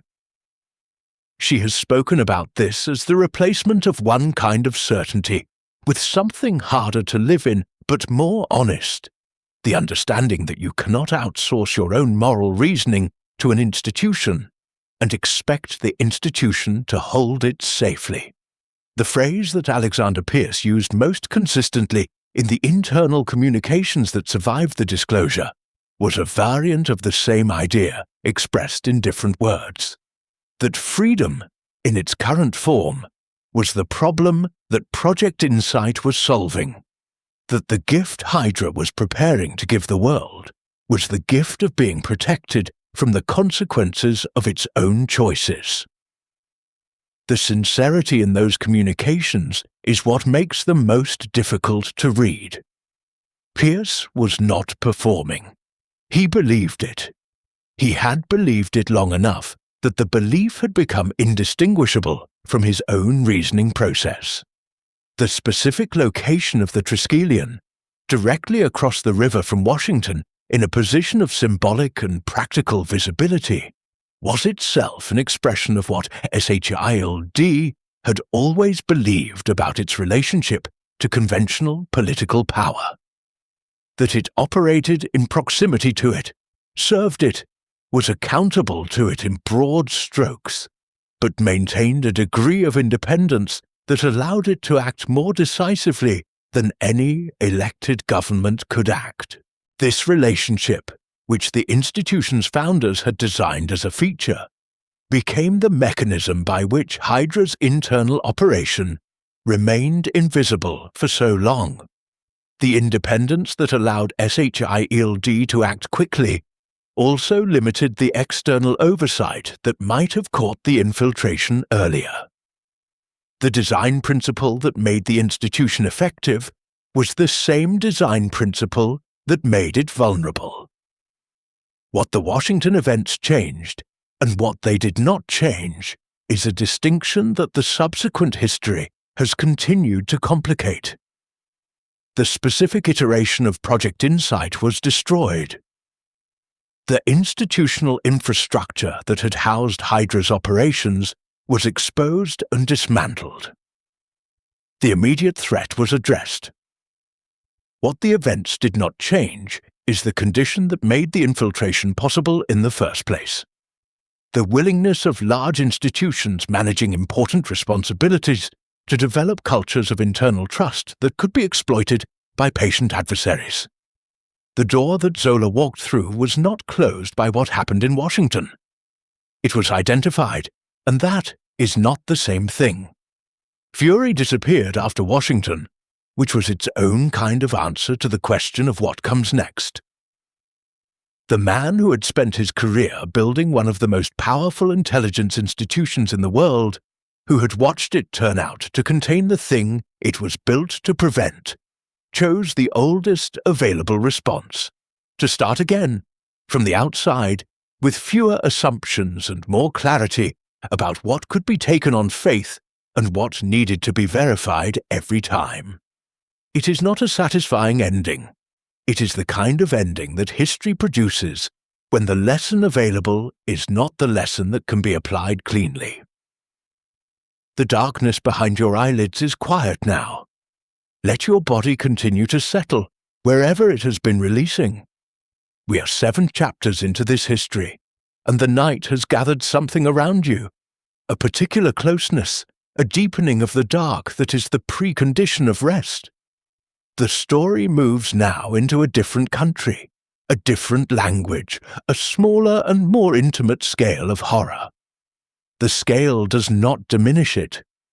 The story of what happened in Sokovia is smaller than Project Insight in its numbers, and larger than Project Insight in what it left behind. The device catalogued as the Scepter arrived in the events centered on New York in the possession of Loki. And what most people who observed those events focused on was the obvious spectacle of the thing, the alien army. The portal in the sky above a major city. The confrontation between Loki's ambitions and the people who had been assembled to oppose them. What most observers did not know, and what Hydra's surviving senior leadership understood immediately when the dust cleared, was what the scepter contained inside it. A Mind Stone, one of 6 objects that the available physics had no framework to accommodate. Hydra had been adjacent to one Infinity Stone for decades in the form of the Tesseract. The appearance of a second one, in the aftermath of a conflict that had scattered the scepter into recoverable territory, was not an opportunity Hydra treated as coincidental. Baron Wolfgang von Strucker was, by the time Hydra acquired the scepter, the senior figure operating in the remnants of the post-Washington structure with a degree of functional continuity. He had survived the collapse of SHILD by having operated primarily in the margins of its direct structure, running a network of cells in Eastern Europe through funding channels established by Zola's generation and maintained through the kind of patient bureaucratic camouflage that Hydra's foundational design made available to its surviving members. His installation in Sokovia looked from the outside and on the relevant documents like a legitimate administrative facility in a district that had more than its share of administrative facilities. Strucker's project with the scepter was both more ambitious and more philosophically interesting than Project Insight had been in its basic premise. Pierce had sought to prevent threats by eliminating people before they acted. Strucker was attempting to create the capability to meet threats that had not yet emerged, to find people who could absorb something of what the Mind Stone made available, and emerge from the process with capabilities that placed them above the ordinary human ceiling by enough to matter. The strategic debate this represented within what remained of Hydra's leadership was genuine. The Washington operation had failed partly because it depended on technology that could be physically destroyed. Capabilities that lived inside people were harder to take away. The volunteers who entered Strucker's program came from a population with a specific grievance, and understanding that grievance is necessary if you are going to understand Wanda and Pietro Maximoff as more than the outcomes of an experiment. Sokovia was a small country that had experienced conflict not of its own making for most of its modern existence. Its population had watched the events of New York with feelings that were not straightforwardly grateful for the intervention that had stopped the invasion. Collateral damage from the confrontation between enhanced individuals and their opponents had been felt in cities and communities far from New York. The Sokovian volunteers were not naive about what they were consenting to. They were people who had decided to choose a specific kind of power over a specific kind of powerlessness.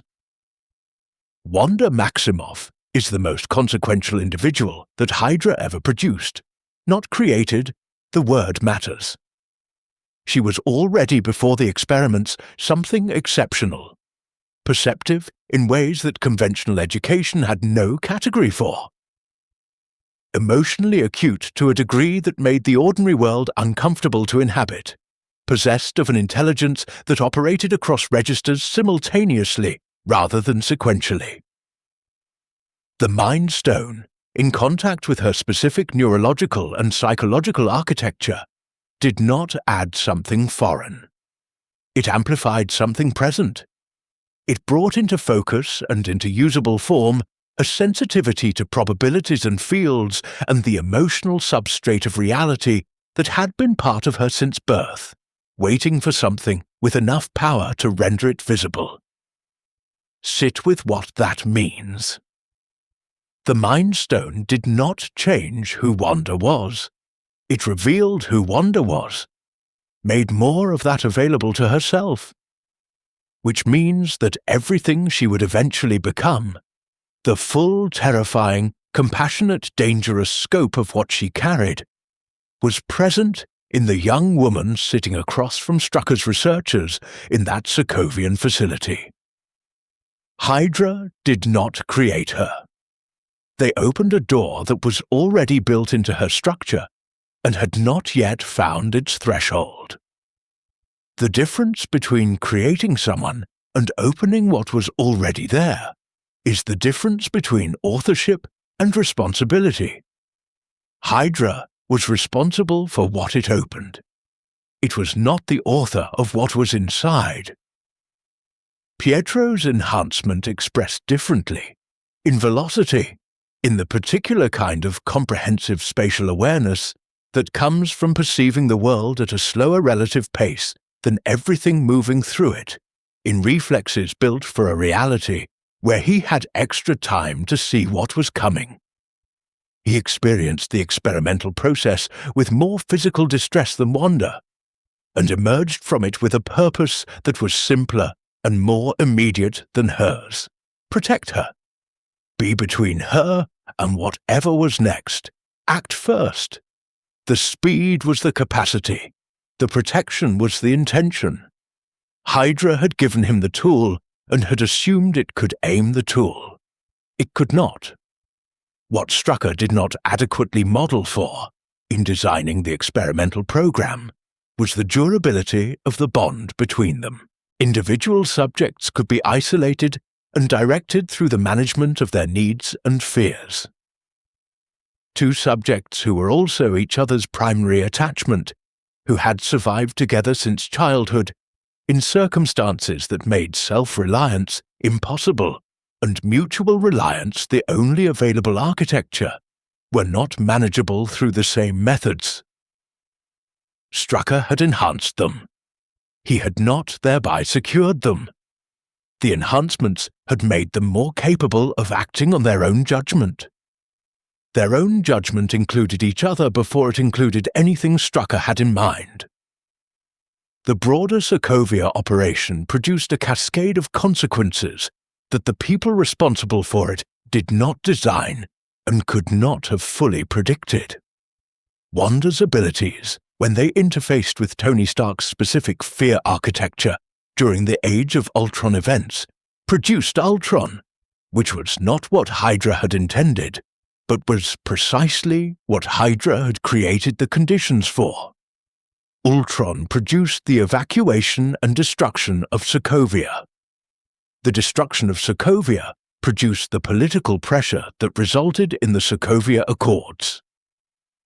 The Accords produced the specific fracture in the Avengers' operational coherence that made them less capable of functioning as a unified group when the next threat arrived. Hydra had been destroyed as a visible institution. Its consequences were still compounding.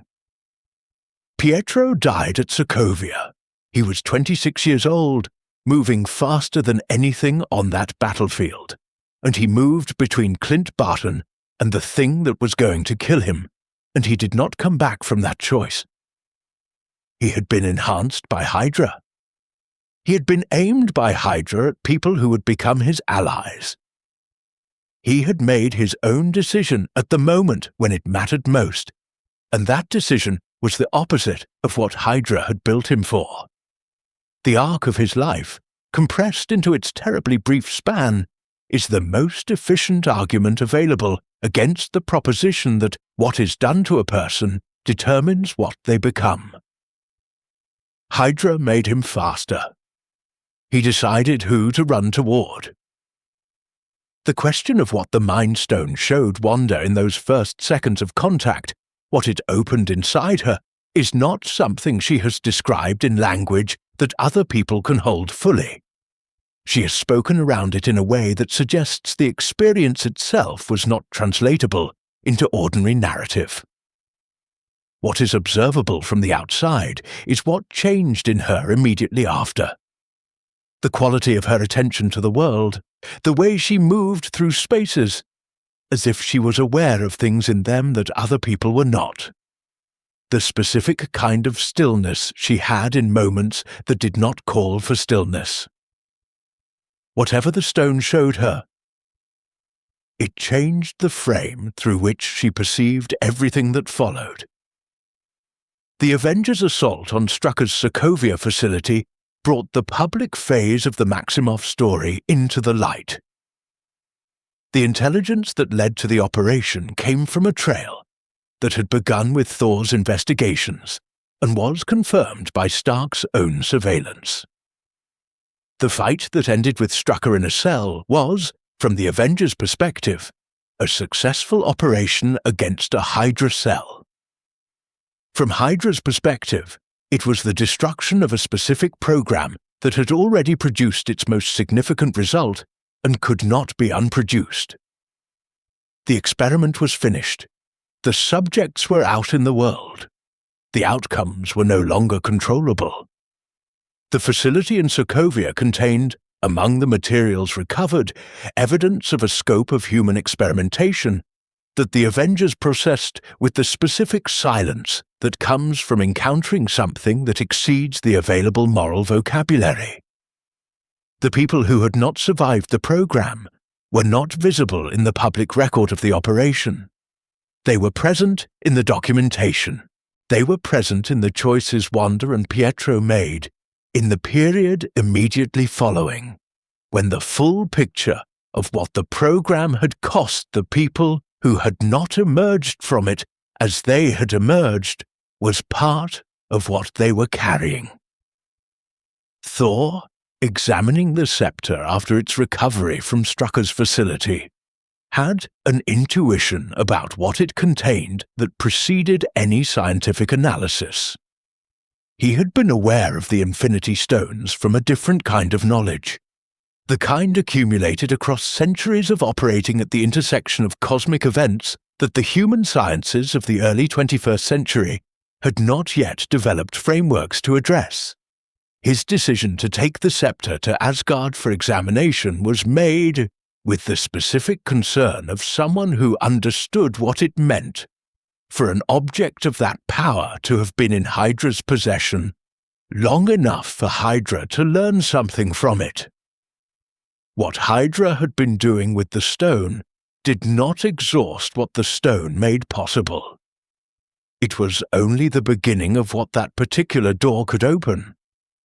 Wanda's evolution from the experiment's most significant surviving subject to a member of the Avengers is not a clean arc in any direction. It moved through grief and anger and a specific kind of moral renegotiation that most people are not required to perform. The renegotiation of having been used, having been aimed at people you later chose to fight alongside, having had the thing that made you powerful grown in conditions of deliberate exploitation. She did not arrive at ease with any of this. She arrived at a working relationship with the complexity of it. That is different. It is also harder, and in the ways that matter, more honest. The specific geopolitical context of Sokovia matters to understanding why the Maximoff twins chose what they chose. Sokovia existed in the particular exhaustion of a small country that had spent decades as a venue for other people's conflicts, that had absorbed the costs of decisions made by larger powers without being invited to participate in those decisions. The resentment that Wanda and Pietro carried was not irrational. It was the resentment of people who had genuine grounds for grievance and who had been offered, by Strucker's program, the first mechanism in their lives that placed the capacity for response somewhere within their reach. Hydra understood this perfectly. It had always been most effective at recruiting not the most desperate people, but the most specifically aggrieved ones, people who had a real wrong and needed only the means to address it, which Hydra could supply while quietly directing the address. The Maximoff twins are the most human part of Hydra's legacy. and the part that the organization's own framework is least equipped to account for. Hydra's project was the elimination of individual moral agency as an operational variable, the production of instruments that acted without the friction of conscience or loyalty or love. What it produced in Wanda and Pietro was two people whose moral agency was, if anything, more vivid and more active than before. It was not that the experiment failed. It is that the experiment encountered something in them that it could not dissolve. Something that was, it turns out, more resilient than anything Hydra built. The question Wanda has never answered cleanly, the one that sits in the space her public statements leave open, is whether she believes Hydra made her or found her, whether the stone opened something that would have remained closed otherwise, whether the person she became in Strucker's facility was continuous with the person she would have been without it. She does not appear to believe the question has a clean answer. The most honest account of what she carries seems to be that both things are true simultaneously, that she was found, and that she was also changed, and that the person who carries both of those facts is neither the person she would have been, nor only the person Hydra intended to produce. The room has grown quieter around you. Your breathing has found its own depth, and the story has been gathering weight in the way that good sleep weight gathers, not oppressive, but settling, like a second blanket added in the night. This part of the history is about structure, about the specific genius, if that is the right word, of how Hydra was built to survive everything that was thrown at it, about why every victory against it was real and none of them was final, about what it means to fight something that is designed around the assumption of its own defeat. The phrase Hydra used as its motto, "Cut off one head, two more shall take its place," was not merely propaganda, not a slogan designed to intimidate or to perform confidence. It was a design specification, articulated as a philosophy and implemented as an organizational principle. The people who built Hydra's cell structure understood something about resilience that conventional military and intelligence organizations resist understanding because it runs contrary to their basic management logic. Centralization is fragility. A structure with a clear hierarchy and a single leadership node can be understood by an enemy. It can be mapped. It can be targeted. When the top is removed, everything below it loses its orientation and the whole thing collapses. Hydra's designers looked at that model and built its inverse.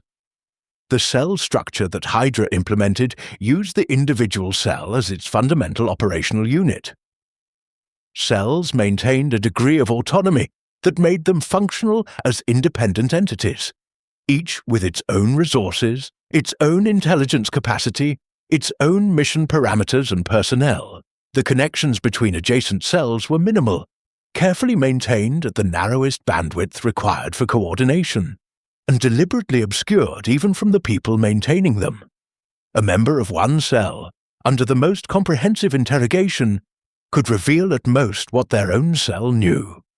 And their own cell was designed to know as little about adjacent cells as could be managed while remaining operationally effective.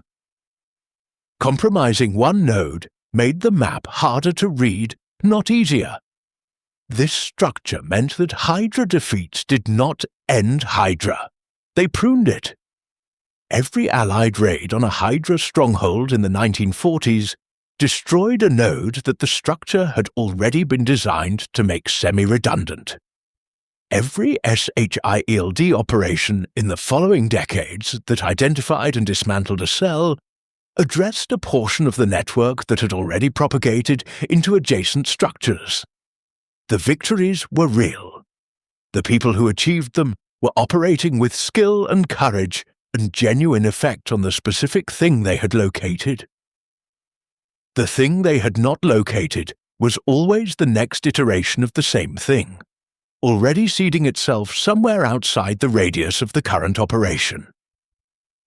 Complex adaptive systems, organisms, markets, certain kinds of networks respond to disruption by generating redundancy. They distribute their critical functions across more nodes than strictly necessary during periods of stability, so that when pressure is applied to any one node, the function can be maintained by others, while the damaged node is repaired or replaced. Hydra implemented this principle with a fidelity that was more architectural than biological, but the effect was the same. Disruption at the level of any individual component produced a response that reinforced the overall structure, rather than weakening it. Each loss was metabolized into a lesson that made the next iteration better calibrated. The sequence of iterations demonstrates the principle across the full span of the available history. The defeat in 1945 seeded the SHIELD infiltration. The infiltration produced Zola's algorithm and Project Insight. The defeat of Project Insight scattered Hydra's institutional structure across surviving cells that immediately began operating independently. Strucker's Sokovia program was one of those cells. The network of true believers who maintained private allegiance without operational affiliation was another form of the same resilience. Each version of Hydra that was destroyed had already been building the version that would follow it, in the way that certain trees begin their seeds before the parent tree falls. What this means in practical terms is that the people who fought Hydra were perpetually doing something necessary that was not sufficient. This is worth holding without allowing it to shade into despair. The necessary thing remains worth doing. Every cell destroyed represented real operations prevented, real harm not delivered, real people who continued living because someone found the cell and dismantled it in time. The insufficiency does not diminish what the victories accomplished. It contextualizes them within a larger problem that force alone was not equipped to resolve. It identifies the boundary of what direct action could achieve and points toward what lies outside that boundary. Sam Wilson was the person who kept returning to that boundary in conversation with Steve Rogers during the period following Washington. He had a particular patience with the question that Rogers found valuable, the patience of someone who had spent years sitting with people for whom the available actions were all necessary and none of them sufficient. You can defeat an army. You can dismantle an institution. You can expose a conspiracy and prosecute the people who ran it. What you cannot do with any of those tools is address the idea, the specific conviction that freedom is the problem requiring management, that certain people are qualified to make decisions about other people's lives without their consent. That conviction does not live in a headquarters or a personnel file or a weapons cache. The Heracles myth resolves the Hydra problem not through stronger or faster cutting, but through a change of method. Heracles and his nephew Iolaus developed the tactic of cauterizing each stump immediately after the head is severed, preventing the regeneration before it begins. The solution is not a superior offensive capability, but an understanding of what produces the regeneration, and a method for addressing that specifically. Applied to Hydra as an organization, this suggests that the target is not any individual cell or any iteration of leadership, but the mechanism that produces new iterations from the remains of destroyed ones, the conditions that generate belief in Hydra's premise, and the cultures that protect and transmit that belief across generations. Rogers' understanding of what fighting Hydra actually required evolved considerably between his first wartime engagement with it and the aftermath of Washington. The version of him that had gone into the ice in 1945 believed, with the uncomplicated confidence of someone who had not yet been tested past the point of simplicity, that the right thing to do was obvious, and courage was the only remaining variable. The version that emerged from Washington understood that courage was the necessary condition and not the sufficient one. That the work of making the world resistant to Hydra's idea was not primarily a military project. It was a civic one. It was the long, unglamorous work of building institutions that were genuinely accountable to the people they existed to serve. Thor's perspective on organizations like Hydra, shaped by several centuries of encounter with structurally similar phenomena across multiple realms, offered something that the human participants in these events found difficult to fully absorb: the long view. In Asgard's history, the Golden Age ended and was followed by things that looked like Hydra, and those things were eventually addressed, and the addressing opened the space for something else to grow. The cycle was not a reason for despair, he had come to believe. It was a reason for vigilance that did not depend on urgency, a kind of attention that you maintained not because a crisis was imminent, but because the crisis was always potential, and the gap between potential and actual was where the work happened. The bureaucratic dimension of Hydra's genius, the most overlooked and perhaps the most instructive aspect of the entire history, was the degree to which the organization operated through perfectly ordinary institutional mechanisms. The personnel recommendations, the budget authorizations, the security clearance reviews, the meeting minutes and the email threads and the professional references and the organizational charts. The machinery of one of the most dangerous organizations in human history was, in its daily operations, the same machinery that any large institution uses to function. The only difference was in the intention behind each ordinary act. That difference was invisible until it was too late. The lesson this carries for anyone thinking carefully about the institutions of their own time is not comfortable and is not simple.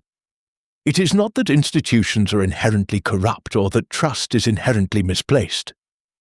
It is that trust in institutions requires active maintenance. The ongoing examination of whether the stated values of an institution are actually reflected in the decisions it makes at every level, not just in the founding documents. Hydra did not announce itself. It moved into the space between the founding documents and the daily decisions, and lived there, quietly, for decades. The space that it inhabited was not created by Hydra. Hydra only recognized it and moved in. Fury's post-Washington choice to operate outside formal institutional structures was a pragmatic response to the demonstrated limits of those structures. And it was also the acknowledgement of something that took considerable professional humility to acknowledge: that the thing he had spent his career building had not held. That the design principles he had believed in had turned out to be insufficient. That starting again without those specific assumptions, without the consolation of belonging to an institution large enough to feel secure, was the honest next step, even though it was the least comfortable available. He had been the most powerful intelligence director in the world. He chose, after Washington, to operate without those structures for a time. This was not modesty. It was methodology. The cells that survived Washington contracted and became quiet, the way Hydra had always contracted in moments of institutional pressure. They reduced their operational footprint to the minimum required to maintain continuity. They shifted resources through channels designed for exactly this scenario. They reminded themselves, in whatever form their internal communications took after the public disclosure had made explicit communication dangerous, that the organization had survived worse and would survive this. The idea did not require a headquarters. It did not require a budget or a clearance level or a cover organization. It required only people who still believed in it, and patient people willing to wait. Rhodey, in the period after Washington, observed something in his assessment of the events that the people closer to them had not fully absorbed. That the Washington operation had demonstrated not just Hydra's capacity for institutional infiltration, but the specific vulnerability of any organization that accumulates significant power without building robust mechanisms for internal accountability. The problem was not unique to SHILD. It was not unique to government or to intelligence agencies. Any organization that was large enough, powerful enough, and insular enough had created the conditions that Hydra needed. The lesson was not that certain kinds of organizations should not exist. It was that they needed to be watched, from the inside and from the outside, by people without institutional loyalty to the watching. The people who served Hydra across its various iterations were not recruited primarily for their capacity for cruelty. They were recruited for their capability and their willingness to place that capability at the service of something that felt larger than the conventional institutional structures surrounding them. What Hydra selected for, across generations of patient recruitment, was competence aligned with a specific form of disillusionment. The combination produced people who were effective, committed, and difficult to identify from outside because nothing about their surface presentation distinguished them from the most dedicated members of the legitimate institutions they inhabited. This is the detail that makes the full history of Hydra most relevant to any honest examination of the institutions that currently hold significant power. The markers of Hydra membership and the markers of genuine institutional excellence were, in practice, indistinguishable. The most unsettling finding in the full Hydra archive, taken as a whole, is not the most dramatic detail and not the most outrageous specific act. It is the consistency. The consistent ordinariness of the documentation. The meeting notes that sounded like any meeting notes, the personnel assessments that used the same vocabulary of excellence and potential that any institution used, the quarterly reviews, the operational post-mortems, the onboarding materials for new members of cells that had recently lost people, the birthday acknowledgements in internal communications. An organization capable of targeting 20 million people for preemptive execution had the same texture in its daily operations as any workplace. The horror is not that Hydra was other. The horror is that it was assembled from things that were recognizably the same. What the Hydra of myth ultimately teaches, the one that Heracles fought in the marshes of Lerna, the one that gave the organization its name and its operating principle, is that the nature of the enemy determines the nature of the solution required. The wrong tool applied correctly is still the wrong tool. Force was the wrong tool for an idea dressed in an organization's clothing.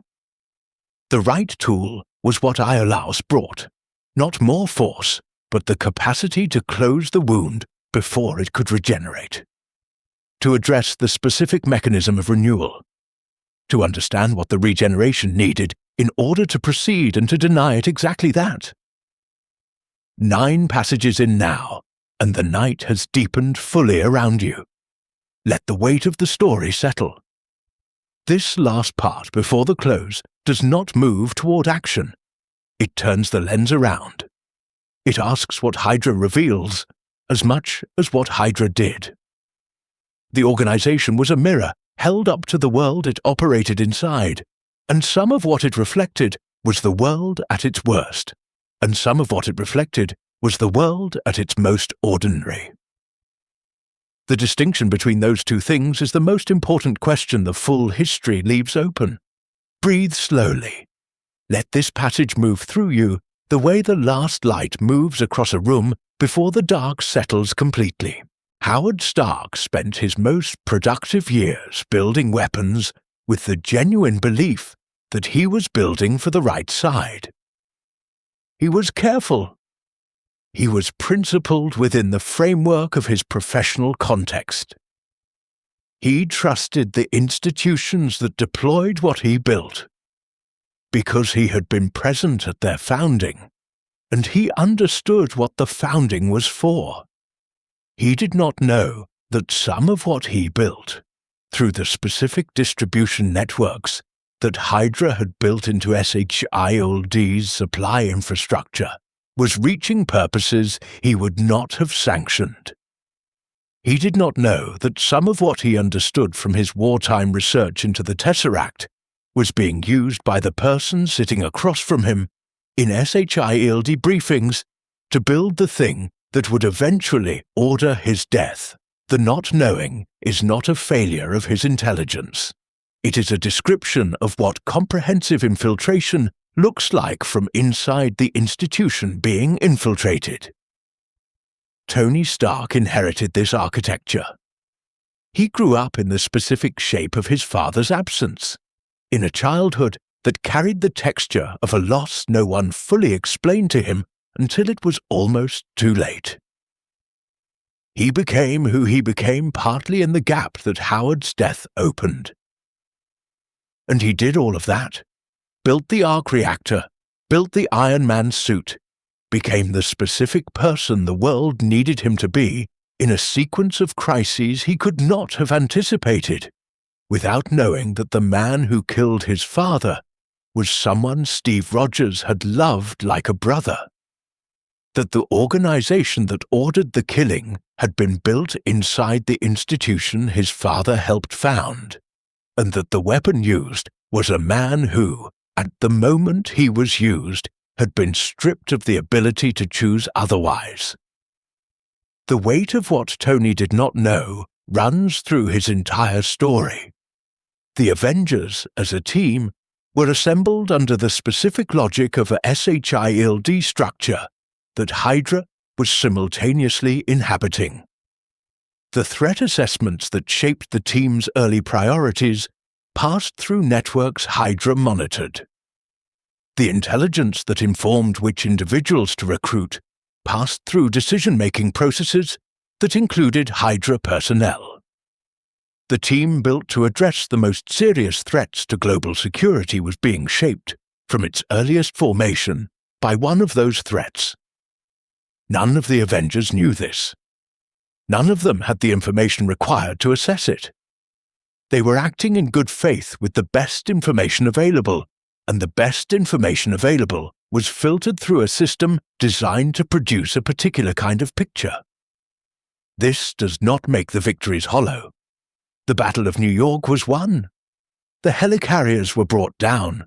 The work was real, and the outcomes mattered. But it adds a layer to those victories that the people who achieved them had to subsequently absorb. The understanding that the context of what they were doing was more complex and the ground beneath it less solid than any of them had understood in the moment. The heroism was genuine. The institution that sent them was not what any of them believed it was. Both things can be true, and the truth of the second does not cancel the truth of the first. Natasha Romanoff's release of the full archive onto the public internet was the most consequential act of transparency in the history of intelligence operations, and it remains the most debated. The argument for it is that the only way to prevent an institution so comprehensively compromised from continuing to operate was to remove the capacity for secrecy that had made the compromise invisible. The argument against it is that the release did not discriminate between Hydra's operational files and legitimate intelligence gathered at real cost by people who were genuinely trying to do the right thing. Natasha decided. She holds the decision. She has said she would make it again. She has also said, in the very small number of occasions when she has spoken about it at all, that she still counts what it cost. Sit with the tension that creates between a transparency that prevents the corruption of institutions and a transparency that disables those institutions' capacity to do anything useful.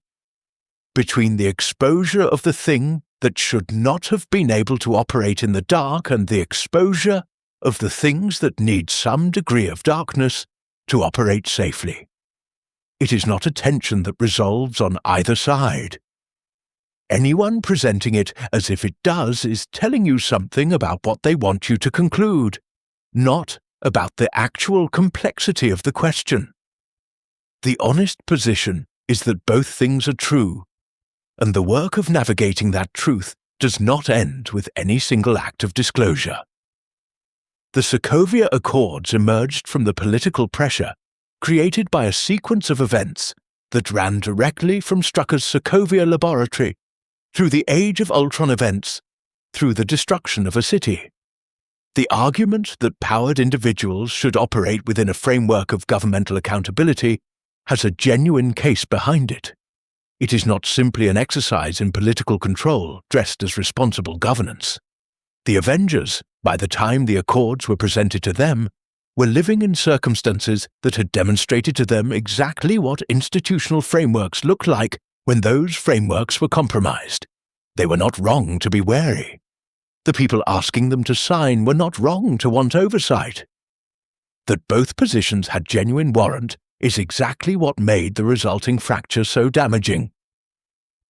Steve Rogers' arc through all of this, from the straightforward moral clarity of the war years, through the disorientation of the Thor through Washington, through the collapse of the Accords, through the final disposition of everything he had carried, is a story about the cost of refusing to simplify. He could have been more useful in institutional terms if he had been willing to accept the institutional framework even when his judgment told him the framework was wrong. He could have been less painful to manage if he had been willing to set down the individual conscience when it became professionally inconvenient. He chose consistently not to. What that choice cost him is the story. What it produced is the other story. Wanda Maximoff is the part of Hydra's legacy that the organization's own framework is least equipped to account for. She was produced by its program. She carries in her specific capabilities the direct mark of Hydra's willingness to use people as experimental material. And she became, through the movement of her own will, across a sequence of circumstances that would have bent most people into different shapes, something that Hydra never designed and could never have managed. The power that originated in Strucker's facility became the power that pulled Vision out of the rubble of Ultron's final stand. The same power that Hydra tried to aim at Hydra's enemies became the power that sealed the gap in a situation that nothing else available could have addressed. The weapon became the person who decided how to use it. The Sokovia tragedy sits at the center of the Hydra legacy, not as the worst thing the organization directly caused, the Winter Soldier's confirmed political killings, the scope of Project Insight's targeting list, the decades of infiltration, but as the most durable in its consequences. Cities can be rebuilt. The specific fracture that the Sokovia events introduced into the Avengers' operational relationship, the specific distrust and the specific grief, produced damage that military victory could not address. Hydra had been visibly destroyed as a functioning institution. The consequences of what it had set in motion were still arriving, in cascading forms, long after the institution that set them in motion had ceased to exist. This is the truest expression of what cut off one head really means.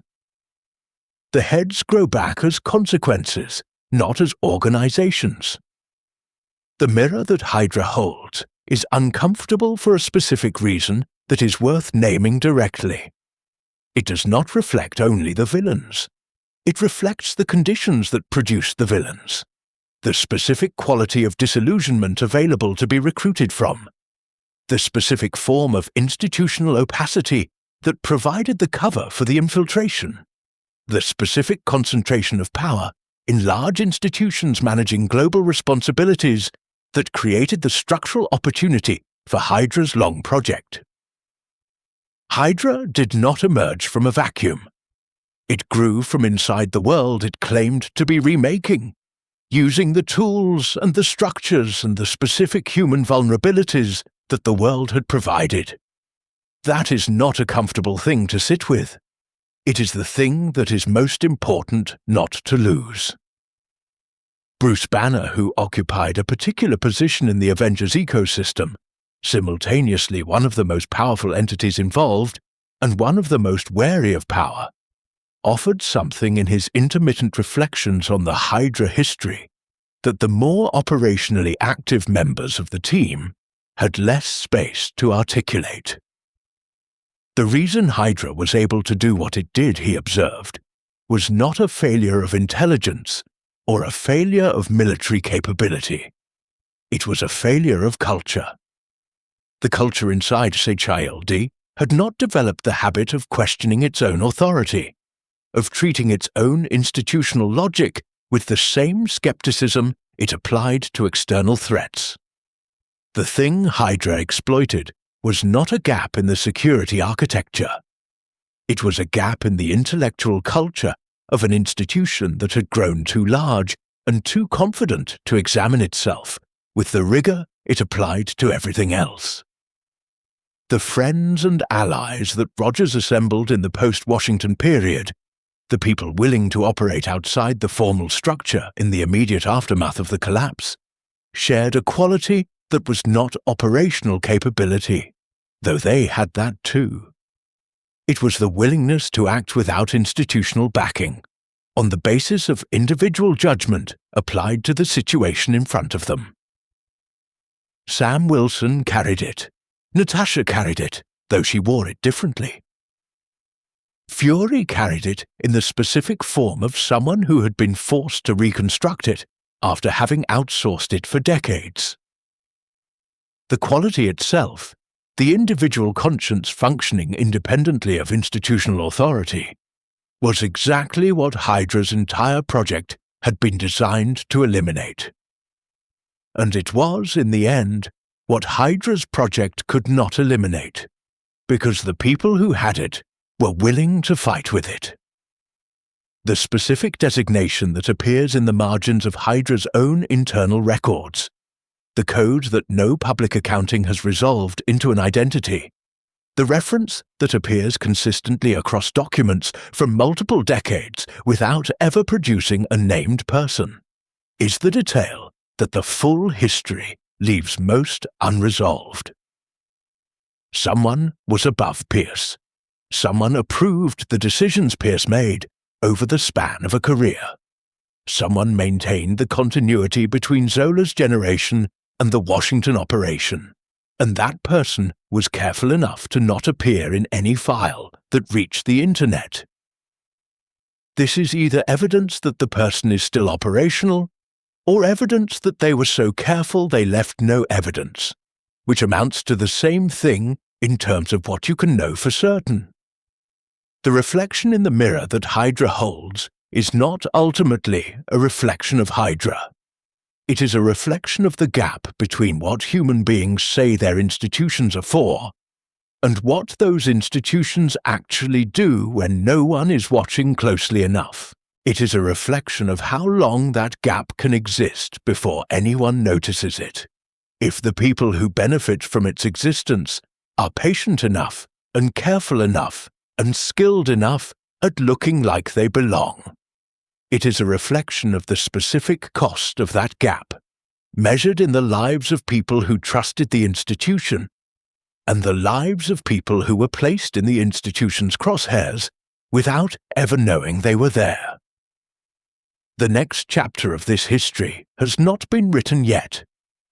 The surviving cells are quiet. The true believers are living ordinary lives in ordinary communities with an ordinary surface that reflects nothing unusual. The idea is available to anyone with the right configuration of disillusionment and capability and access, waiting as it has always waited for the conditions that make it seem like clarity, rather than what it is. What comes next depends on things that are still in motion. The vigilance that prevents the next iteration from reaching the scale of the last one is the same vigilance that was missing when the last one grew. It is not a glamorous posture, it is the one that is required.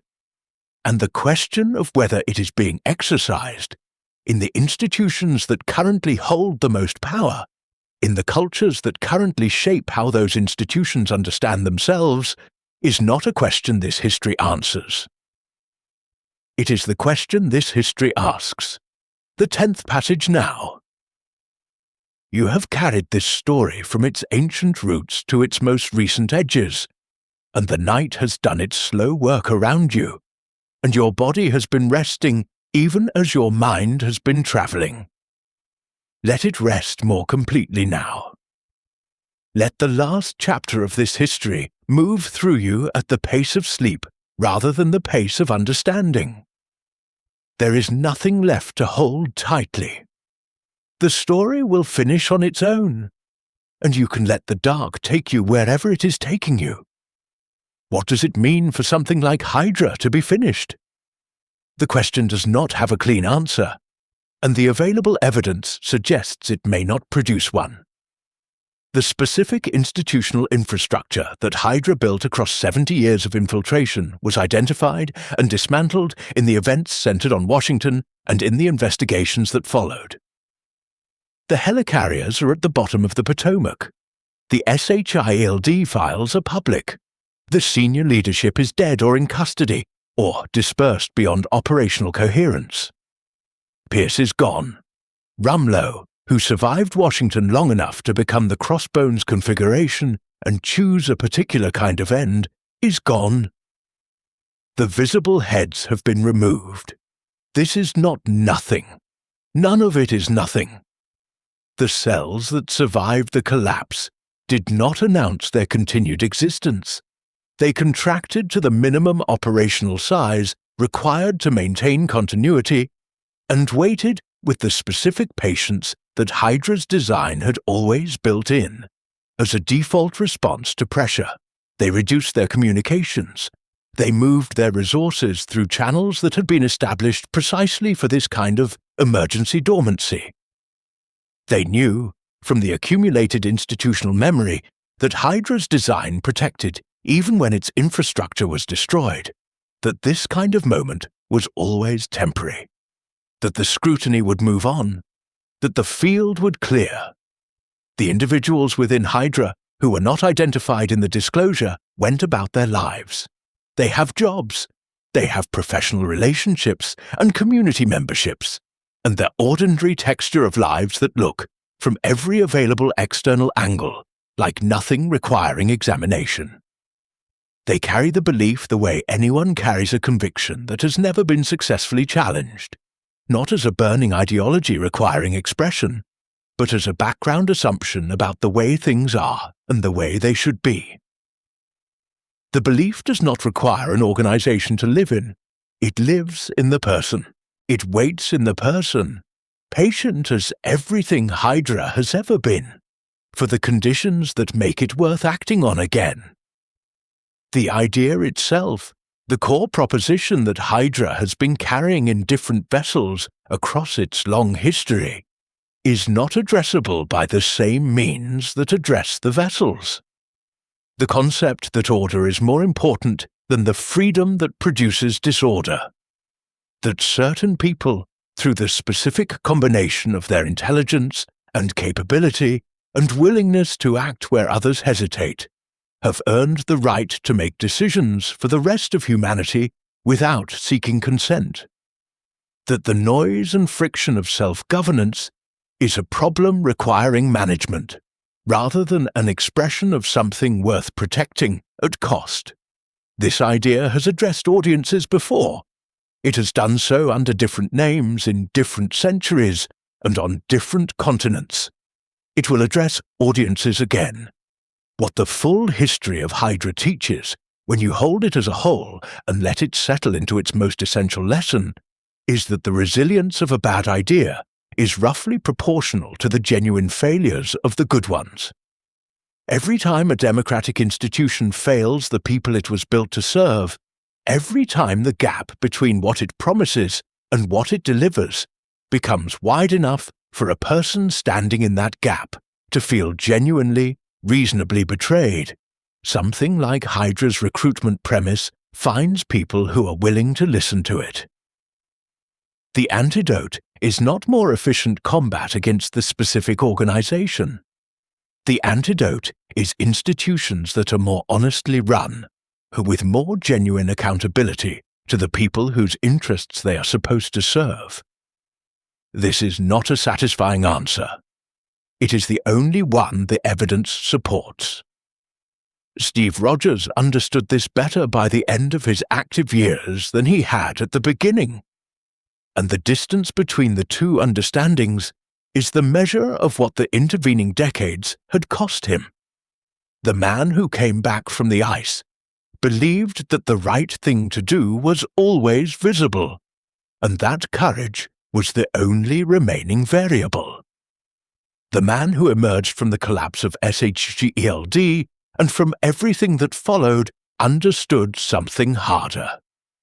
That courage is the necessary condition and not the sufficient one. That the work of making the world resistant to Hydra's idea is not a military project. It is the long, unglamorous daily work of building institutions that stay honest under the pressure of their own accumulating power. Bucky Barnes, in the slow and non-linear process of reconstructing something from the fragments that Hydra had left of him, found something that Hydra's program had not anticipated and had no framework to understand. The presence of other people who knew him before, who held memory of him in their own bodies in the specific way that people carry the memory of someone they love, not as information but as texture, as a quality of movement and attention that has been shaped by the relationship. Steve's memory of him was not just cognitive. It was in the way Rogers moved toward him rather than away. That movement was something the Winter Soldier Protocol had not been designed to account for. And it turned out to be the thing the protocol could not fully suppress. The recovery was slow and was not linear, and Bucky has been consistent in public references to the fact that it is ongoing, not as a performance of vulnerability, but as an honest account of what it means to rebuild something that was dismantled systematically over decades.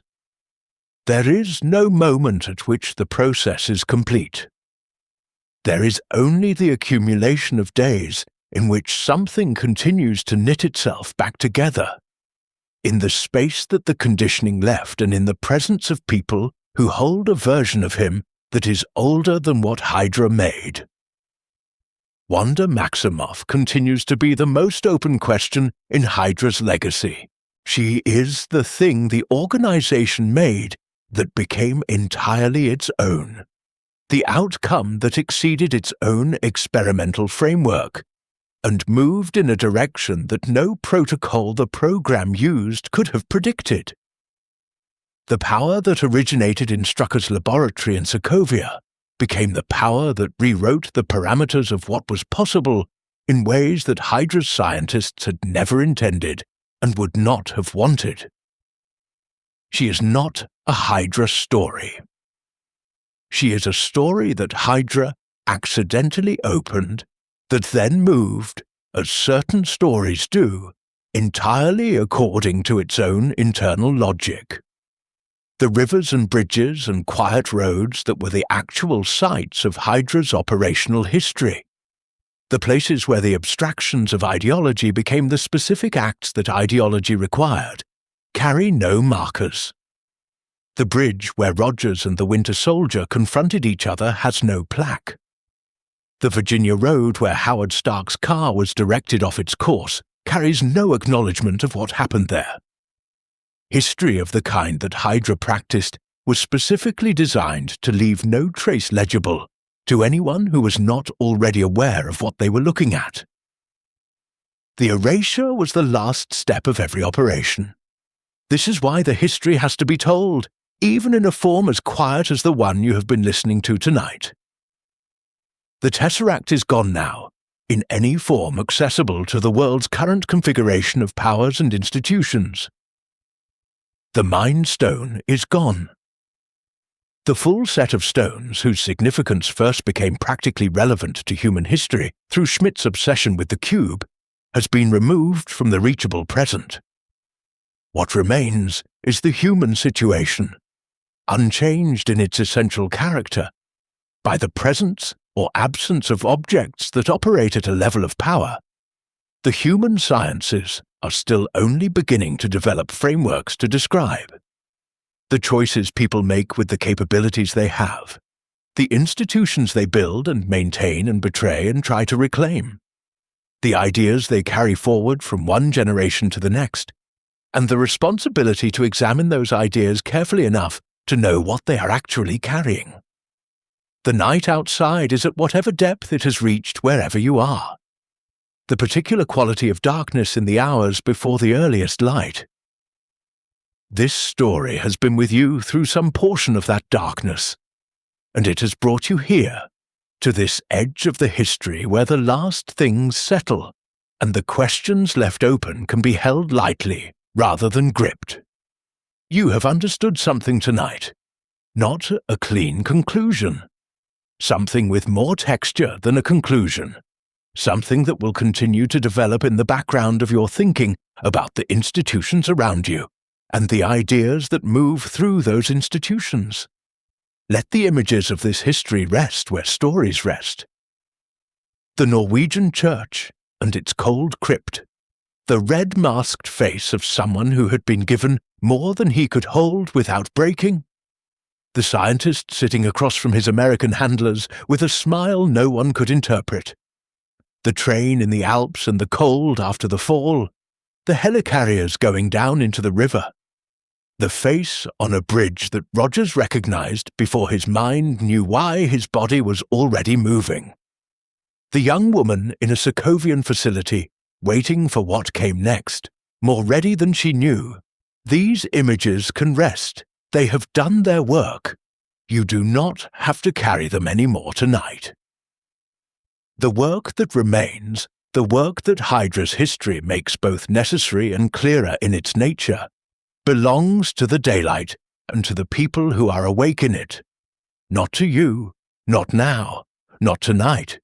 Tonight your only assignment is the simplest one, to let the dark do what the dark is for, to let your breathing continue at whatever pace it has found, slow and even, the weight of your body becoming something that holds you rather than something you are holding, to let this story become the last thing you are thinking about, before the thinking stopped, and the rest began. Somewhere in the architecture of the long night, the history of Hydra settles into the place where the things you have carried and understood settle, not lost, not urgent, not requiring action, simply present in the way that understanding is present when it has been fully received. The serpent is old. The people who cut its heads were real. The cutting mattered, even when it was not sufficient. The idea that made the cutting necessary is still available to be opposed, which means the people willing to oppose it are still needed, which means the story is not finished. Sam Wilson carries the shield now, and what that means in the context of everything this history has covered is worth holding for a moment before the story fully closes. The shield has passed from someone who received it from the people who built the institution that Hydra colonized, who fought the visible version of Hydra in the war, who was nearly killed by Hydra's invisible version in the peace, who finally handed the shield to the person who asked the right question about what the shield was actually for. Wilson asked before he accepted it what it meant to carry the symbol of a country that had not always kept its promises to the people it was supposed to protect. That question, asked openly and without resolution before the carrying began, is the closest thing available to the posture that the full history of Hydra suggests is required. But that is for tomorrow. Tonight you are allowed to rest inside the fact that others have been awake before you, and others will be awake after you. And the work of keeping this particular kind of darkness small enough to manage is shared across more people than any individual night can hold. You are not alone in it. You are never alone in it. Let that be the last thing the story gives you before you let go of it. Rest now. The dark is safe tonight. Tomorrow has its own work, and you will be ready for it, and tonight there is only this. If this story found you at the right moment, if the long history of Hydra gave you somewhere to travel while the night did what nights are for, then you already know what this channel is made of. Subscribe so the next story is waiting when you return. And if you like this video, let me know where in the world you are watching from and what time it is. I am always curious about that. If you have a suggested topic, leave it in the comments. Sleep well.